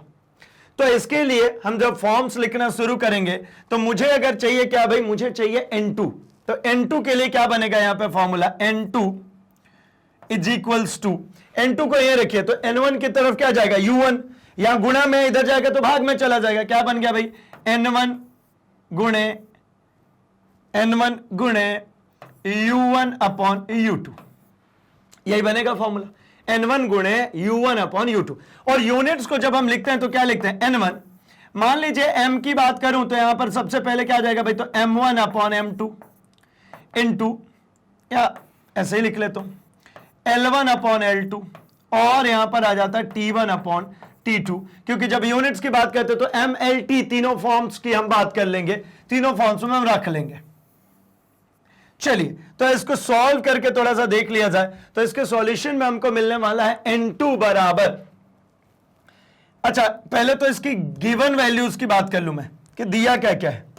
तो यहां पर जो दिया है उसको अगर मैं लिखना शुरू करूं तो देखिए, मुझे यहां पर गिवन है n1 कितना भाई, 4.2, कितना गिवन है यहां पे, ये n1 मुझे गिवन है 4.2 जूल, ठीक है।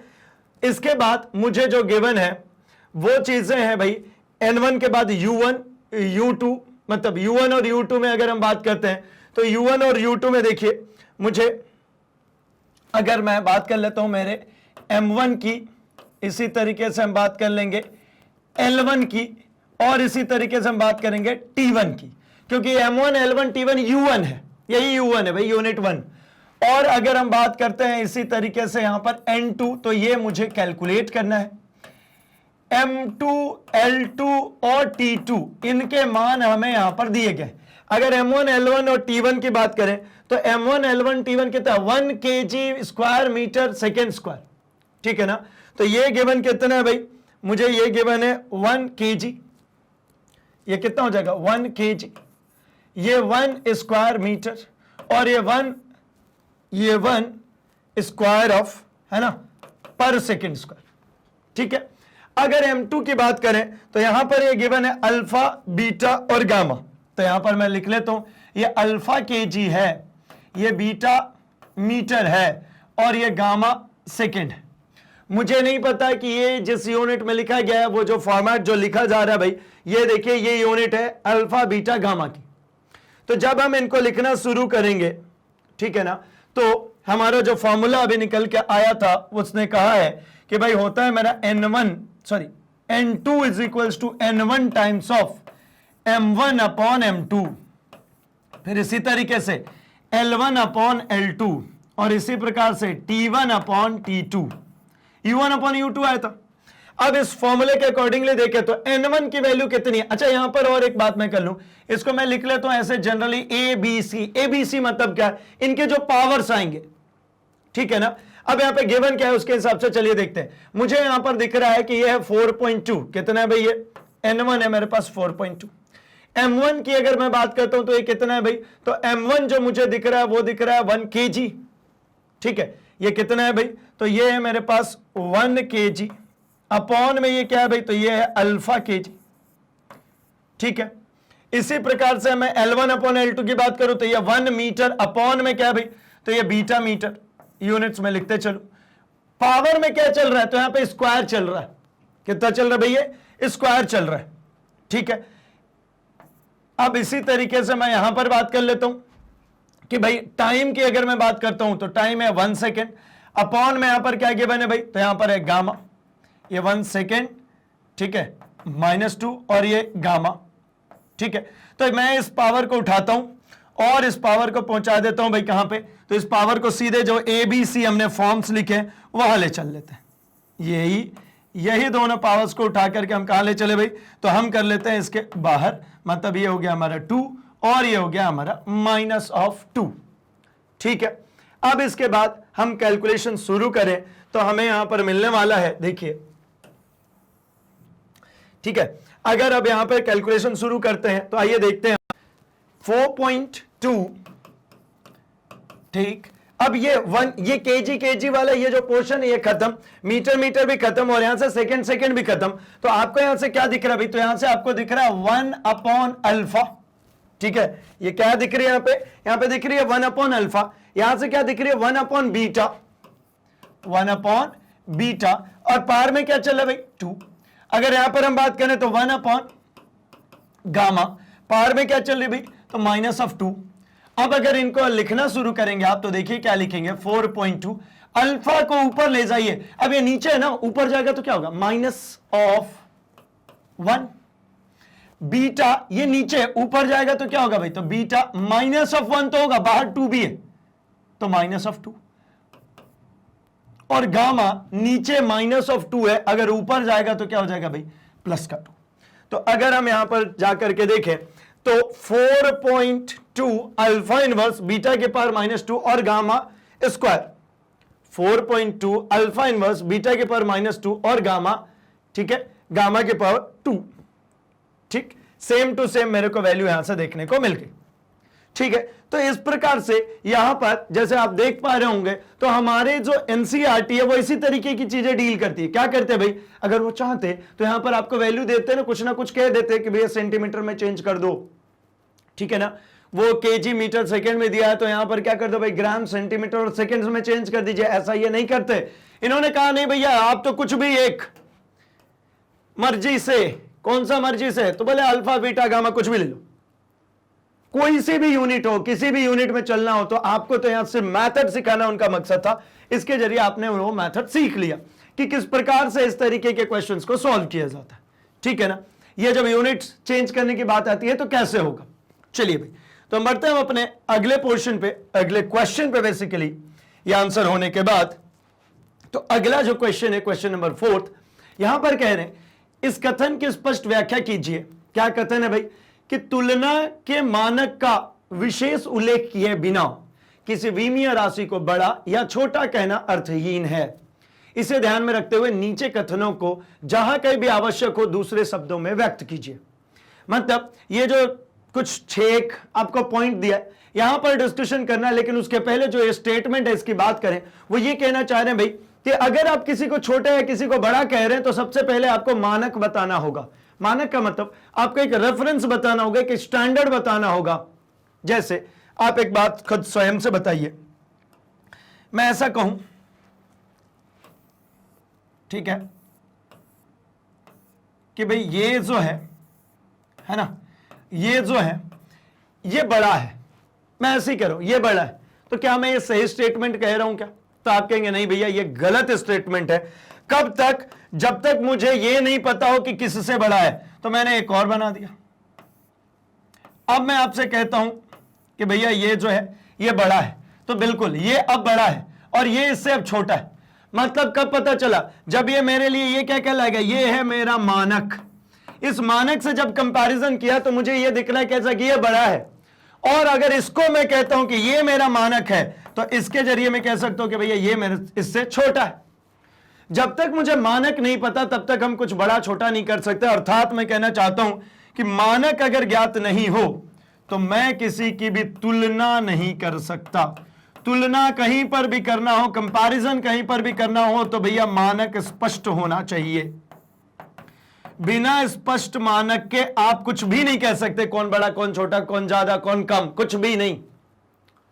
तो जो स्टेटमेंट यहां पर दिया है कि तुलना के मानक का विशेष उल्लेख किए बिना, मतलब बिना बताए आप किसी विमीय राशि को बड़ा या छोटा कहना मतलब नहीं कह सकते। कहना अर्थहीन है। भाई कैसे अर्थहीन है, क्या है इसका मतलब? तो कुछ क्वेश्चंस देखते हैं फिर समझ में आ जाएगा कि परमाणु बहुत छोटे पिंड होते हैं। ऐसे कह दिया परमाणु बहुत छोटे पिंड होते हैं, क्या सही है भाई? किससे छोटे होते हैं? अगर हम बात करते हैं जेट वायुयान अत्यधिक गति से चलता है, तो जेट वायुयान अत्यधिक गति से चलता है, ठीक है भाई, लेकिन किससे ज्यादा चलता है? अगर मैं जेट वायुयान की बात करता हूं तो भाई ध्वनि की गति से अगर हम बात कर रहे हैं कि हम प्रकाश की चाल से बात कर रहे हैं, यह बताना पड़ेगा। अगर बृहस्पति का द्रव्यमान बहुत अधिक है, किसके कंपैरिजन में भाई? अब हम सूर्य के कंपैरिजन में करेंगे तो बृहस्पति का कम हो जाएगा, और अगर हम पृथ्वी के कंपैरिजन में करेंगे तो ज्यादा हो जाएगा। तो ये स्टेटमेंट्स में हमको कुछ ना कुछ चाहिए, एक रेफरेंस चाहिए, उसी रेफरेंस के बेसिस पे हम बता सकते हैं। इस कमरे के अंदर वायु में अणुओं की संख्या बहुत अधिक है, उसी तरीके से इलेक्ट्रॉन प्रोटॉन से बहुत भारी होते हैं। यहां देखिए, ये साफ सुथरा कह दिया, इलेक्ट्रॉन जो है वो प्रोटॉन से भारी होता है, तो साफ सुथरा यहां पे मिल गया मुझे कंपैरिजन। यहां पे देखिए ध्वनि की गति प्रकाश की गति से बहुत कम होती है, कंपैरिजन मिल गया भाई। प्रकाश की चाल 3 लाख किलोमीटर पर सेकेंड होती है, और जबकि हम ध्वनि की बात करते हैं तो ये 344 मीटर पर सेकेंड के आसपास होती है, ठीक है ना? तो मतलब मुझे समझ में आ रहा है, ध्वनि धीरे चलेगी और प्रकाश बहुत तेजी से। खैर ये नंबर भी नहीं आता तो भी आपको पता है कि जब बादल चमकते हैं तो उनकी चमक पहले आ जाती है और गर्जना बाद में सुनाई देती है, मतलब ध्वनि धीरे धीरे आता है और लाइट पहले ही आ जाती है। तो जब आपको कंप्लीट स्टेटमेंट बतानी होगी तो आपको कंपैरिजन करने के लिए उस मानक का शो करना पड़ेगा कि भैया किस मानक के आधार पर यह बात की जा रही है। तो चलिए इसके आंसर को देख लेते हैं। वैसे आपको समझ में आ चुका है कि मानक क्या होता है भाई। तो देखिए, हम ऐसा कहना चाह रहे हैं कि सामान्यतः कहा जाता है कि परमाणु बहुत छोटा गोलीय पिंड है, परंतु हम जानते हैं कि इलेक्ट्रॉन परमाणु से भी छोटा कण है। तब यह कहा जा सकता है कि इलेक्ट्रॉन की तुलना में परमाणु एक बड़ा पिंड है, जबकि इसके विपरीत अगर कहें क्रिकेट की गेंद की तुलना में तो परमाणु छोटा है। अब अगर क्रिकेट बॉल की तुलना में कहूं तो परमाणु छोटा है, लेकिन इलेक्ट्रॉन की तुलना में कहूं तो बड़ा है। तो जब तक कोई मानक नहीं है, कोई फिक्स नहीं किया तुलना करने वाले को, तब तक आप नहीं बता पा रहे ना। चलिए, इस प्रकार हम देखते हैं कि परमाणु को किसी एक वस्तु की तुलना में बहुत छोटा कहा जा सकता है, जबकि किसी अन्य वस्तु की तुलना में उसे बड़ा कहा जा सकता है। यानी वही परमाणु बड़ा भी है, वही परमाणु छोटा भी है। कब छोटा है भाई? तो अगर क्रिकेट बॉल से कंपेयर करें। और कब बड़ा है भाई? तो जब इलेक्ट्रॉन से कंपेयर करेंगे। जब आप प्रोटॉन से भी कंपेयर करेंगे तो बड़ा ही निकलेगा, न्यूट्रॉन से करेंगे बड़ा ही निकलेगा। यही बात किसी विमीय राशि के विषय में भी लागू होती है। कोई विमीय राशि किसी दूसरी समान विमीय राशि की तुलना में बड़ी हो सकती है, जबकि किसी अन्य समान विमीय राशि की तुलना में छोटी हो सकती है। जैसे मैं अगर एक सिंपल सी बात करूं, मैं कहता हूं भाई मैं यहां पर लिखता हूं, मान लीजिए मैं लिख लेता हूं सेंटीमीटर। तो अगर बड़ी की बात करूं तो भैया मीटर हो जाएगा, और छोटे की बात करूंगा तो मिलीमीटर हो जाएगा। अब क्या ये मीटर ही वो बड़ा है? तो नहीं भैया, अगर मैं किलोमीटर लिख दूं तो ये मीटर इससे छोटा हो जाएगा। समझ में आ रही है ना? मतलब विमीय राशि के लिए भी जब तक आप तुलना करने के लिए किसी चीज को नहीं रखेंगे, तब तक आप नहीं कह सकते कि ये बड़ा है या छोटा है। अब चलिए उन 6 के 6 स्टेटमेंट्स की बात कर लूं। तो 6 स्टेटमेंट्स की अगर हम बात करते हैं तो देखिए, ऐसा कह सकते हैं कि अतः किसी विमीय राशि को छोटा या बड़ा कहना तब तक अर्थहीन है जबकि तुलना के मानक को स्पष्ट उल्लेख ना किया गया हो। जैसे पहला, चीनी के एक दाने की तुलना में परमाणु बहुत छोटे पिंड होते हैं। ऐसा लिखा गया ना, परमाणु बहुत छोटे पिंड है। उसको आपको क्या करना भाई? एक्सप्लेन करना दूसरे शब्दों में, जहां से आपको यह स्टेटमेंट सही हो जाए। तो मैं कह दिया चीनी का एक दाना ले लूं तो उससे की तुलना में छोटा है। जेट वायुयान की बात करते हैं कि जेट वायुयान अत्यधिक गति से चलता है, तो भाई जेट वायुयान रेलगाड़ी की तुलना में अत्यधिक गति से चलता है। ट्रेन और वायुयान की जेट की बात करें तो भैया ट्रेन धीरे चलेगी, जेट वायुयान तेज चल रहा है। वैसे ही अगर हम बृहस्पति का द्रव्यमान कह रहे हैं कि ज्यादा है, तो इसको ऐसा लिख सकते हैं कि बृहस्पति का द्रव्यमान पृथ्वी के द्रव्यमान की तुलना में बहुत अधिक है। पृथ्वी की तुलना में वो क्या है? ज्यादा है भाई। आगे बात करते हैं, कमरे की वायु के अणुओं की संख्या 1 मोल गैस के अणुओं की संख्या से अधिक है, ठीक है। और जो ई तथा एफ कथन था वो ठीक था, जहां पे बात करी गई थी इलेक्ट्रॉन प्रोटॉन के भार की बात की गई थी, तो बोले भैया ठीक है।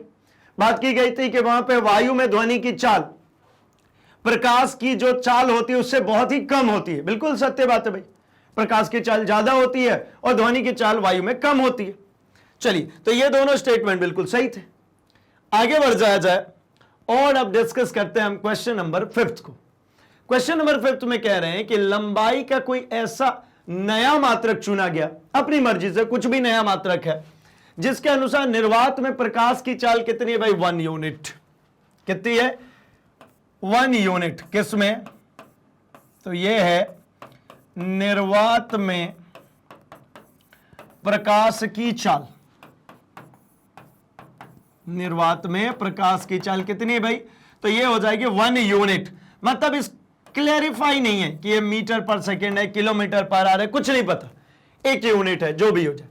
लंबाई के नए मात्रक के पद में सूर्य तथा पृथ्वी के बीच की दूरी कितनी है?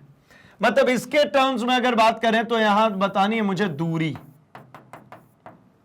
ठीक है, प्रकाश इस दूरी को तय करने में 8 मिनट 20 सेकेंड का समय लगा रहा है। ठीक है, जनरली 8 मिनट 18 सेकेंड ही सुना था, 20 सेकेंड दिया, उसके पीछे कारण है। तो देखिए समय जो गिवन है वो है भैया आपके सामने 8 मिनट 20 सेकेंड। इसका तात्पर्य सिंपली ये है कि अगर 8 मिनट से मैं किस में चलूं भाई? मैं चलूंगा सेकेंड्स में। तो 8 गुणे 60 प्लस 20, ये कंप्लीट सेकेंड। तो ये कितना हो जाएगा भाई? तो 8 से अगर करेंगे तो 48, 480 प्लस 20, ये इसी के लिए दिया गया था भैया, वो पूरा 500 बन जाए, इतना सेकेंड। अर्थात ये कितना भाई? तो ये है हमारा 500 सेकेंड। कितना टाइम जो गिवन है? ये गिवन है हमारा 500 सेकेंड। अच्छा, जब टाइम गिवन हो गया, मुझे दूरी चाहिए, तो भाई मुझे ये बात पता है, चाल बराबर दूरी बटा में समय। मुझे क्या चाहिए भाई? मुझे चाहिए यहां पर दूरी, और किसके टर्म में चाहिए? तो जो नया चाल लिखा है उसके टर्म में, तो चाल गुणे समय कर दीजिए। चाल नया कितना भाई? तो 1, और समय कितना है? तो 500 सेकेंड। फाइनली आंसर लिखें तो दूरी कितनी निकल गई भाई? तो दूरी निकल जाएगी मेरी 500। ठीक है, ये क्या निकल गई? 500 यूनिट। कितनी आ गई? 500 यूनिट। भाई नए यूनिट के अनुसार ये 500 यूनिट की दूरी हमको देखने को मिलेगी। क्यों? क्योंकि वहां पे अपने को समझ में आ रहा है कि 500 सेकंड का समय लगा है, और चाल को कह रहा हूं कि वो 1 यूनिट है, तो ऑब्वियस सी बात है कि दूरी 500 यूनिट हो गई। 500 यूनिट अगर वो चल गया, ठीक है ना, कितनी देर में? तो चाल 500 ही सेकंड में, तो मतलब चाल कितने की है? 1 की। सिंपल है भाई, ये हमारा कैलकुलेशन बन गया। अच्छा, अगर मैं यहीं पे थोड़ी सी बात कर लूं कि अगर हमें एक्चुअल डिस्टेंस पता करनी होती है, वास्तविक, यहां पे अगर मुझे किसको पता करना होता भाई? वास्तविक दूरी। तो वास्तविक दूरी के लिए जो प्रकाश की चाल होती है उसके अकॉर्डिंगली पता करते हैं। ठीक है, प्रकाश की वास्तविक चाल 3 × 10⁸ होता है भाई, और जो समय लगा है वो लगा है कितना? तो समय लगा है 500 सेकेंड, तो हो जाएगा 500। 5 से 3 बार में करेंगे 15, 00 10⁸ मीटर, अर्थात 15, इसको दोनों जीरो इसी पे पहुंचा दीजिए, तो 10⁻10 मीटर। ये एक्चुअल होता है, ये जो है ये कैसे है? ये वास्तविक है। लेकिन हम वास्तविक की नहीं, हमें तो ये आपके जनरल नॉलेज के लिए बात कर ली, ये हमें वास्तविक की नहीं बात करनी थी, हमें बात करनी थी सिर्फ और सिर्फ किसके? जो नया यूनिट दिया उस यूनिट में बात करनी थी। तो नया यूनिट के अनुसार भी हमने कैलकुलेट कर लिया। आई होप आपको यह समझ में आ चुका है। हम बढ़ते हैं अपने क्वेश्चन नंबर 6 की तरफ, 6वें प्रश्न की तरफ, जहां पर गिवन है कि लंबाई मापने के लिए निम्नलिखित में से कौन सा सबसे परिशुद्ध यंत्र है? मतलब कौन सा सबसे अच्छा यंत्र होगा? क्या एक वर्नियर कैलिपर्स को यूज करें जिसके वर्नियर पैमाने पर 20 विभाजन है, या फिर एक स्क्रू गेज जिसका चूड़ी का अंतराल 1 मिलीमीटर और वृत्तीय पैमाने पर 100 विभाजन है, या फिर कोई प्रकाशीय यंत्र का उपयोग करें जो प्रकाश की तरंग दैर्घ्य की सीमा के अंदर लंबाई को माप सकता है? इनमें से कौन ज्यादा परिशुद्ध है? तो कौन ज्यादा परिशुद्ध होगा, इसको निकालने के लिए हमको निकालना होगा इसका लीस्ट काउंट, इसका अल्पतमांक। जिसका जितना कम होगा लीस्ट काउंट, वो उतना ही ज्यादा शुद्ध होगा। तो एक एक करके इनके अल्पतमांक को निकाल लिया जाए। एक एक करके अल्पतमांक को निकालने से पहले हम जरा देख लें एक बार फिर से अल्पतमांक का फॉर्मूला क्या होता है भाई। तो जो अल्पतमांक होता है, सबसे छोटी वैल्यू जो वो स्केल डायरेक्टली मेजर कर सकती है, ठीक है, वो सबसे छोटी वैल्यू जिसको वो स्केल डायरेक्टली मेजर कर सकती है, उसी को कहते हैं अल्पतमांक। तो क्या लिखते हैं भाई, 1 भाग मतलब 1 division upon total number of division upon कुल विभाजन, ठीक है ना, 1 भाग अपॉन कुल विभाजन। अब इसके जरिए हम इन सभी को कैलकुलेट करते हैं। तो आइए ए बी सी इन तीनों को कैलकुलेट कर लिया जाए अलग अलग। तो यहां पे कह रहे हैं कि वर्नियर कैलिपर्स के पैमाने पर 20 विभाजन है, ठीक है ना। वर्नियर कैलिपर्स में कितने भाई 20 विभाजन, कितने का 20 होगा, तो वहां पर 1 मिलीमीटर का 20 विभाजन है। मतलब जो एक भाग होता है उसका 1 मिलीमीटर का। जो अगर वर्नियर कैलिपर्स की हम बात करते हैं तो वर्नियर कैलिपर्स की आवश्यकता क्यों पड़ी थी भाई, तो हमने जो स्केल में देखा था, जो सेंटीमीटर स्केल में, वो 1 2 3 4 5 6 7 8 9, यहां से 0 से शुरू होता है तो ये 1 हो गया, फिर 1 2 3 4 5 6 7 8 9 10, ये 2 हो गया। ऐसे करके हमारा स्केल चलता था। दिक्कत क्या हुई, दिक्कत ये हुई कि अगर मुझे इससे ज्यादा शुद्ध मान चाहिए, मतलब मेरी एक लाइन देखिए यहां से शुरू हुई, सॉरी ये लाइन यहां से शुरू हो रही और यहां पे रुक गई। अब देखिए ना, इसको क्या लूं मैं, ये लाइन ध्यान से देखेंगे तो ये यहां पे खत्म हुई है, ना तो ये 0.9 है ना ये 1 है, 0.9 और 1 के बीच में रह गई, मतलब 0.9 mm भी नहीं है और 1 सेंटीमीटर तक भी नहीं पहुंचा, तो इन दोनों के बीच में रह गई। तो क्या किया, तो इसकी शुद्धता बढ़ाने के लिए हमने वर्नियर कैलिपर्स यूज किया और हमने इसके ये एक डिवीजन को, इसके एक डिवीजन को 1 2 3 4 5 6 7 8 9 10 में बांट दिया था। लेकिन यहां पर कह रहे हैं कि 10 में नहीं 20 में बांट दीजिए, तो इसको, ठीक है, मैंने काउंटिंग नहीं करी भाई, ये मान लेता हूं, ये नीचे किसने बांट दी, 20 में बांट दी। मतलब मैं ये कह रहा हूं कि ये जो एक छोटा सा ये पार्ट है, इन छोटे से पार्ट में ये दूरी को हमने कितने भागों में बांट दिया भाई, 20 भागों में बांट दिया। तो अब ज्यादा शुद्ध मान निकाल पा रहे हैं ना। लेकिन किसको बांटा है, तो ये 1 mm को 20 भाग में, ये स्केल सेंटीमीटर थी, 1 सेंटीमीटर क्या होगा, यहां से यहां तक हमने क्या लिखा, 1 भाग। 1 भाग कौन सा भाई, तो कोई सा भी एक ले लीजिए, मान लीजिए इसकी बात करें तो ये 1 भाग हुआ। इस लाइन को हमने नीचे की तरफ 20 भागों में और बांट लिया है। तो अगर इसको 20 भागों में बांट लिया, इसका मतलब ये क्या निकल जाएगा भाई, तो ये अगर हम 20 से इसको डिवाइड करते हैं, ठीक, तो कितना जाएगा, चलिए देखिए, 20 से इसको 1 रखना है, पॉइंट लगा दीजिए 0, ठीक है। और इसके बाद क्या करें भाई, तो अभी भी नहीं जाना तो एक 0 लगा दीजिए, 0, तो कितने बार में, 5 बार में, अर्थात ये कितना बन गया, 0.05 mm, कितना बन गया, 0.05 mm। और अगर इसको सेंटीमीटर में कर दूं, ठीक है, अगर मैं सेंटीमीटर में करूंगा तो इसको चेंज करके किया जा सकता है, सेंटीमीटर भी कितना आ जाएगा सेंटीमीटर में भाई, तो इसका सेंटीमीटर कन्वर्जन हो जाएगा अपॉन में, मतलब देखिए 10 mm का होता है 1 सेंटीमीटर, ठीक है ना, 10 mm का क्या होता है भाई, 1 सेंटीमीटर। तो यहां पर मुझे ये 0.05 mm है और सेंटीमीटर में जाना है, तो 10 से डिवाइड कर दूंगा, तो क्या पहुंच जाएगा भाई, 0.005 सेंटीमीटर, ठीक है। या फिर एक काम करता है, मैं तो mm में ही लेके चल रहा हूं, अभी आगे कैलकुलेट कर लेंगे जरूरत पड़ी तो। बी, आइए यहां पे बात करूं अगर, तो यहां पर कह रहे हैं स्क्रू गेज। स्क्रू गेज क्या था भाई, तो वर्नियर कैलिपर्स में ये लिमिटेशन थी, ये डेसिमल में 1 डिजिट तक की वैल्यू दे पा रहा था, और जब हम यहां पे बात करते हैं तो ये देखिए डेसिमल में कितना, 2 डिजिट पहुंच गया, जो नॉर्मल स्केल में था यहां 2 डिजिट में पहुंच गया mm में। अब यहां पे हम क्या बात कर रहे हैं भाई, अब हम कह रहे हैं कि हमने यहां पर जो लिया है वो स्क्रू गेज लिया है, जहां पर 1 mm का कितना विभाजन है भाई, 100। 1 mm को कितने भागों में बटा, 100 भागों में। तो 1 mm का अगर 100 भाग करके देखें तो देखिए 1 mm अपॉन में 100 पार्ट, यही है ना, 1 भाग अपॉन में कुल विभाजन, तो 100, तो ये कितना पहुंच गया भाई, तो इसको अगर देखें तो 0.00 2 डिजिट, ठीक है ना, 1 mm। अब अगर हम बात करते हैं थर्ड वन, ठीक है, तो थर्ड वन की अगर बात करें तो कोई प्रकाशिकी यंत्र जो प्रकाश की तरंग दैर्ध्य की सीमा के अंदर लंबाई को माप सकता है। तो प्रकाश की तरंग दैर्ध्य की जो सीमा होती है उसकी अगर हम बात करें तो ये होती है जनरली 10 टू द पावर, ठीक है, -7 की कोटि की, 10 टू द पावर -7 की कोटि। अब अगर इसको हम कैलकुलेट करें, ठीक है ना, 10 टू द पावर -7 को, तो अगर हम इसके अनुसार देखें तो ये कितना हो जाएगा 1/10 टू द पावर 7।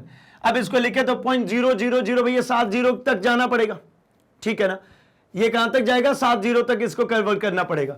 मतलब एक बात समझ में आता है इन तीनों ही कैलकुलेशन से कि ये जो है इसकी अल्पतमांक बहुत छोटी होने वाली है। तो जिसकी अल्पतमांक छोटी, ये कंपैरेटिवली दिख रहा है छोटा, ये और बड़ा हो गया, ये सबसे बड़ा, ये उससे छोटा और ये उससे भी छोटा। मतलब मुझे दिख रहा है कि यहां पर जो प्रकाशिकीय यंत्र है इसका जो तरंग दैर्घ्य की वजह से जो हम मापन निकालेंगे इसका अल्पतमांक सबसे छोटा आएगा। तो जो जितना छोटा होगा वो उतना एक्यूरेट होगा, जो जितना बड़ा होता जाएगा उसकी एक्यूरेसी उतनी कम होती चली जाएगी। तो यहां पर हमसे पूछा सबसे ज्यादा परिशुद्ध यंत्र कौन है, तो ये जो थर्ड वन ये है सबसे ज्यादा परिशुद्ध, इससे सबसे बढ़िया वैल्यू निकलेगी। क्यों? क्योंकि इसके लिस्ट काउंट की वैल्यू जो है वो सबसे कम है, छोटा सा छोटा भी चेंज ये निकाल सकता है। चलिए तो आगे बढ़ता हूं मैं अपने अगले क्वेश्चन पे, क्वेश्चन नंबर 7 पे। क्वेश्चन नंबर 7 में कह रहे हैं कोई छात्र 100 आवर्धन के एक सूक्ष्मदर्शी के द्वारा देखकर मनुष्य के बाल की मोटाई को मापता है। कितना है भाई आवर्धन उसका, तो 100, इसका मैग्निफिकेशन जो है आवर्धन जो है ये हो गया भाई 100। और आवर्धन क्या होता है भाई, तो ये एक अनुपात है, रेशियो है, और रेशियो की कोई यूनिट नहीं होती, तो 100 सिंपली। सूक्ष्मदर्शी से देखकर एक मनुष्य के बाल की मोटाई को मापता है। कितनी बार प्रेक्षण करता है भाई, तो total number of events 20 times है। और उसे ज्ञात होता है कि सूक्ष्मदर्शी के दृश्य क्षेत्र में बाल की औसत जो मोटाई है वो 3.5 है। मतलब बाल की औसत मोटाई,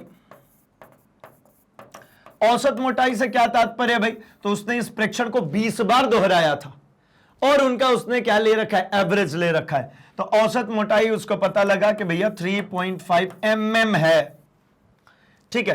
तो बाल की मोटाई का अनुमान क्या है, मतलब बाल की जो मोटाई एक्चुअल में वो क्या होगी। तो देखिए भाई आवर्धन के लिए एक फॉर्म है, ये याद रखेंगे, मियो, ये हमने 10th क्लास में भी डिस्कस किया हुआ है। क्या है, m = I/, क्या होता है इसका मतलब भाई, आवर्धन को याद रखने के लिए एक तरीका हमने बनाया था, मियो। मियो मतलब क्या, m = I/O। इसका मतलब होता है m से आवर्धन को दिखाते हैं, आवर्धन बराबर प्रतिबिंब जो भी बन रहा है अपॉन में वस्तु। अब मोटाई की बात करेंगे तो मोटाई, लंबाई की बात करेंगे तो लंबाई, चौड़ाई की बात करेंगे तो चौड़ाई। यहां पर किसकी बात करें, मोटाई की, तो मोटाई के अनुसार हम यहां पर डिस्कस कर रहे हैं। तो ये हो जाता है भाई आवर्धन 100, ठीक है। तो यहां पर प्रतिबिंब बटा में वस्तु, तो बाल की जो औसत मोटाई उसने जो निकाली है, ठीक है, वस्तु और प्रतिबिंब की ये मोटाई, ये इसकी मोटाई हो गई और यहां पर वस्तु की मोटाई हो गई। मुझे वहां से क्या बतानी है भाई, बाल की बतानी है। तो बाल की मतलब क्या, मुझे वस्तु की बतानी है। तो वस्तु की अगर मोटाई आपको ज्ञात करनी है तो ये जो फॉर्म है ये कुछ इस प्रकार हो जाएगा कि प्रतिबिंब की मोटाई बटा में आवर्धन। अब देखिए भाई क्वेश्चन में जो वैल्यूज गिवन है उनको हम जरा रखें और आंसर करें। तो मुझे यहां से क्वेश्चन में दिख रहा है, क्या दिख रहा है भाई, तो देखिए वस्तु की मोटाई निकाली है, प्रतिबिंब की जो मोटाई उसने देखी है वो 3.5 mm, अपॉन में आवर्धन कितना था भाई उसका 100। अगर इसको कैलकुलेट करें तो 2 डिजिट्स लेफ्ट में आ जाएगा, मतलब 0.035 mm। ये एक्चुअल बाल की मोटाई है। ये किसके आगे भाई, बाल की मोटाई। जो वस्तु थी वो वस्तु अल्टीमेटली क्या था, बाल था, तो इसलिए क्या लिख दिया मैंने, जो बाल की मोटाई होगी वो कितना हो जाएगा 0.035 mm, ठीक है ना। बहुत ही आसान सा है, बहुत ज्यादा टफ टिपिकल नहीं है। सिर्फ और सिर्फ अगर आप देख पा रहे होंगे तो यहाँ पे नंबर्स की कैलकुलेशन में बहुत नहीं मेहनत करना, हमें किस में मेहनत करना भाई, ये 10 की पावर्स, यूनिट का कन्वर्जन, सिर्फ यही सब चीजें चल रही है। क्योंकि चैप्टर ये है ना हमारा क्या, मापन और मात्रक, तो इसी तरीके की चीजें चलेंगी। बढ़ता हूं मैं अपने अगले क्वेश्चन पे, क्वेश्चन नंबर 8 पे। 8th क्वेश्चन कह रहे हैं कि निम्नलिखित के उत्तर दीजिए। क्या क्या है भाई, तो पहला है कि आपको एक धागा और एक मीटर का पैमाना दिया है, ठीक है ना। सेंटीमीटर वगैरह कुछ नहीं दिया, मीटर का स्केल, 1 मीटर स्केल दी गई है और आपको एक धागा दिया गया है। आप धागे के व्यास का अनुमान किस प्रकार लगाएंगे? आप कैसे पता कर पाएंगे कि धागे की मोटाई क्या है? धागे का व्यास का मतलब क्या हुआ? धागे की मोटाई, ठीक है ना। एक धागा है, देखिए ऐसा, इसकी मोटाई, व्यास मतलब ये इसकी मोटाई, ठीक है। इसका अनुमान कैसे लगाएं, कैसे पता करेंगे? अगला क्वेश्चन है, एक स्क्रू गेज की चूड़ी का अंतराल 1 mm है और इसके वृत्तीय पैमाने पर 200 विभाजन आ गया। जैसे अभी हमने स्क्रू गेज में कहा था क्या भाई, तो 1 mm को डिवाइड कर रहा था वहां पे 100, अब वही 1 mm को विभाजित कर रहा है कितना? 200। क्या आप यह सोचते हैं कि वृत्तीय पैमाने पर विभाजनों की संख्या स्वेच्छा से बढ़ा देने पर स्क्रू गेज की यथार्थता में वृद्धि करना संभव है? क्या आप ऐसा सोचते हैं कि अगर आपने नंबर ऑफ डिवीजन ये बढ़ा दिया तो आप और ज्यादा शुद्ध मान ज्ञात कर पाएंगे, और ज्यादा प्रिसाइज वैल्यू निकाल पाएंगे? इसकी भी बात करेंगे। अगला है, वर्नियर कैलिपर्स के द्वारा पीतल की किसी पतली छड़ का माध्य व्यास मापा जाता है, ठीक है ना। मतलब व्यास कई बार मापा और उसका क्या निकाला? एवरेज निकाला। तो वो मापा गया, केवल 5 मापनों के समुच्चय की तुलना में व्यास के 100 मापनों के समुच्चय के द्वारा अधिक विश्वसनीय अनुमान प्राप्त होने की संभावनाएं क्यों है? यहां पे ये कह रहे कि अगर मान लीजिए मैं 5 बार भी मेजर करूं, ठीक है, और कोई है उसी माप को 100 बार कर रहा है, हमने ये देखा है कि हर बार सेम वैल्यू को मापने पे हमारे उत्तर में कुछ ना कुछ अंतर आता है, जिसको हमने त्रुटि कहा था। तो कोई अगर 5 बार ही निकाल रहा है और कोई उसी माप को 100 बार निकाल रहा है, तो कौन ज्यादा शुद्ध मान निकालेगा? ठीक है, कौन सा ज्यादा शुद्ध निकलेगा, सिर्फ 5 वाला कि 100 वाला? इसकी हमको बात करनी है। तो चलिए एक एक करके हम इनकी बात करते हैं। सबसे पहले हम बात कर लेते हैं ए क्वेश्चन जो है हमारा ए, इसकी अगर हम बात करें तो हमसे कहा जा रहा है कि आपको धागा और मीटर पैमाना दिया गया, व्यास का अनुमान किस प्रकार लगाएंगे? तो भैया देखिए, हमारे पास अगर धागा दिया गया हो तो हम सबसे पहले काम करेंगे कि हम ऐसा समझ लीजिए, मुझे व्यास मापना था, तो मैं एक ऐसा बिल्कुल बिल्कुल पैरेलल, ठीक है ना, एक रॉड ले लूंगा, या फिर ऐसा समझिए एक सिलिंड्रिकल रॉड ले लूंगा, ठीक है। एक छड़ लिया, कैसा था भाई? वो समान रूप से था, ऐसा नहीं कि आगे चल के छड़ मोटा हो रहा है, एक समान रूप से था, ताकि मैं इसके ऊपर अब क्या करूं, तो इसके ऊपर ऐसे धागे को लपेटना शुरू कर दे रहा हूं। जब मैं इसके ऊपर धागे को लपेटूंगा तो देखिए, ये लपेटा हुआ धागा, ध्यान रखेंगे कि भाई सबका व्यास जो हो समान हो, मतलब ये सबको एक्सियली लपेटे गए हों, सबका केंद्र कैसा हो? समान। ऐसे मैंने धागे को लपेट दिया। अब लपेटने के बाद क्या करूंगा भाई? तो लपेटने के बाद मैं मीटर को लगाऊंगा और इसमें मेजर कर लूंगा। तो कैसे निकलेगा भाई? तो मुझे यहां पर निकलेगा इसमें नंबर ऑफ टर्न्स, मतलब क्या? फेरों की संख्या। मान लीजिए फेरों की संख्या भाई है n और कुल लंबाई हमारी आगे मीटर, तो मान लिया यहां पर क्या है? कुल दूरी, मतलब मीटर स्केल दिया था ना, तो 1 मीटर बटा में n क्या है भाई? तो n है नंबर ऑफ टर्न्स, जितने फेरे थे। तो इससे हमको धागे का क्या मिल जाएगा? यहां से हमको उस धागे का व्यास मिल जाएगा। भाई इस पे मैंने पूरा लपेट दिया यहां से यहां तक। अब ये पूरा 1 मीटर का स्केल बन चुका है मेरा। अब 1 मीटर से मैंने नाप लिया और देखा कि हर एक फेरे कितने आए थे, उससे उसको विभाजित कर दीजिए तो 1 की मोटाई मिल जाएगी, ठीक है ना। जितने फेरे थे उनकी मोटाई मिल जाएगी, ठीक है। इससे क्या पता चल रहा भाई? अगर ज्यादा मोटा धागा होगा तो नंबर ऑफ टर्न्स कम आएंगे, और पतला धागा होगा तो नंबर ऑफ टर्न्स ज्यादा आएंगे। भाई मोटा होगा धागा तो जल्दी इस जगह को कवर कर देगा ना, घेर देगा, और अगर पतला होगा धागा तो बहुत बार लपेटना पड़ेगा। तो फेरों की संख्या से डिवाइड कर देंगे, हमारा आंसर मिल जाएगा। कैसे किया? पहले उस धागे को लपेटा, किस पे? तो एक ऐसी जगह जहां पे ये सभी जितने भी लूप्स बन रहे हैं ये सब कोएक्सियल हो। कोएक्सियल मतलब सभी का केंद्र समान होना चाहिए, नहीं तो पता चले किसी को बड़ा किसी को छोटा करे तो गड़बड़ हो जाएगा भाई। चलिए, फर्स्ट का आंसर आपको समझ में आया होगा आई थिंक। हम बढ़ते हैं सेकंड की तरफ। हमसे कहा जा रहा है कि वो जो स्क्रू गेज है, स्क्रू गेज में अब हम 1 mm को डिवाइड करना चाह रहे हैं 200 से, ठीक है। पहले जो करते थे, मतलब इसको कहते हैं हम लीस्ट काउंट, अल्पतमांक। पहले जो ट्रेडिशनली जो लीस्ट काउंट होता है इसका, वो ये होता है कि 1 mm को 100 पार्ट में डिवाइड किया जाता है, मतलब 0.01, ठीक है ना, 0.01 इसका बन जाता है, 0.01 mm इसका है लीस्ट काउंट। लेकिन जब आप 200 से डिवाइड करेंगे तो कितना बन जाएगा भाई? तो जब हम 200 से इसको डिवाइड करेंगे तो यही नंबर्स कैसे आते हैं? तो देखिए, आप सिंपली डिवाइड कर लीजिए, 201 लिख दीजिए, यहां पॉइंट लगाइए, ये कैसा आएगा भाई? एक जीरो आ गया, नहीं जा रहा, एक और जीरो आया, नहीं जा रहा, एक और जीरो आया, कितने बार में जाएगा भाई? तो यहां जीरो आ गया, 5 बार में चला जाएगा, मतलब ये कितना हो गया? 0.005। अब देखिए, ये 0.01 mm था, ये 0.005 mm है। अब कौन सा ज्यादा प्रिसाइज वैल्यू दिख रहा है आपको? तो ऑब्वियसली दिख रहा है कि भैया जब मैंने उसके 200 पार्ट कर दिए तो ये और प्रिसाइज मिल गई, मतलब ये दशमलव में और एक डिजिट आगे बढ़ गया, और ज्यादा हम शुद्ध मान निकाल पा रहे हैं। तो मतलब यह है कि अगर मैं अपनी स्वेच्छा से बढ़ा देता हूं उसके नंबर ऑफ डिविजन्स को, तो हां, मैं और शुद्ध मान निकाल पाऊंगा। अगर मैं बढ़ाऊं तो मैं और ज्यादा शुद्ध मान निकाल सकता हूं भाई।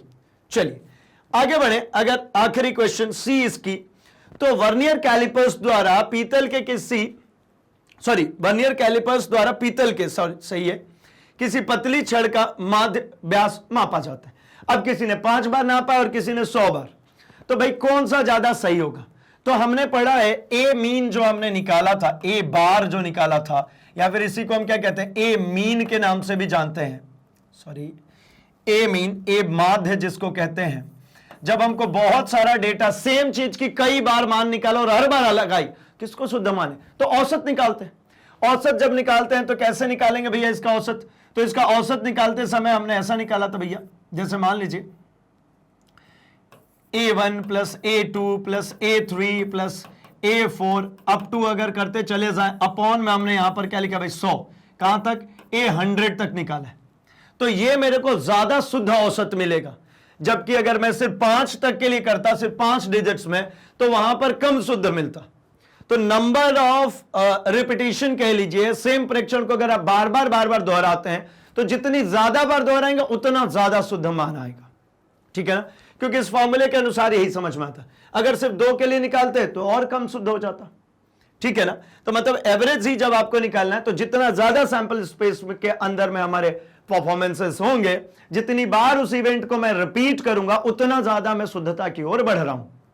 तो मतलब समझ में आता है कि 5 बार नापने वाला थोड़ा सा गड़बड़ होगा भाई, 100 बार नाप रहा है वो सबसे ज्यादा, मतलब इसके कंपैरिजन में ये ज्यादा है। अच्छा, कोई 200 बार नापे तो और ज्यादा शुद्ध हो गया। चलिए, आई थिंक आपको क्वेश्चन नंबर 8 भी समझ में आया है। हमारे पास जो आंसर जो हमने किया उसको एक बार देख लें। तो इसके लिए हम एक बेलनाकार छड़ के ऊपर धागे को लपेटेंगे कि धागे के फेरे एक दूसरे से सटे रहें, और धागे के फेरों द्वारा घेरी गई छड़ की लंबाई को मीटर पैमाने की सहायता से नाप लेंगे।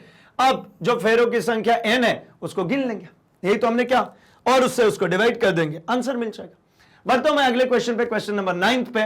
यहां पे कह रहे हैं भाई, किसी मकान का फोटोग्राफ, ठीक है, 35 mm की स्लाइड पर, एक 35 mm की स्लाइड है जिस पर 1.75 स्क्वायर सेंटीमीटर क्षेत्र घेरता है।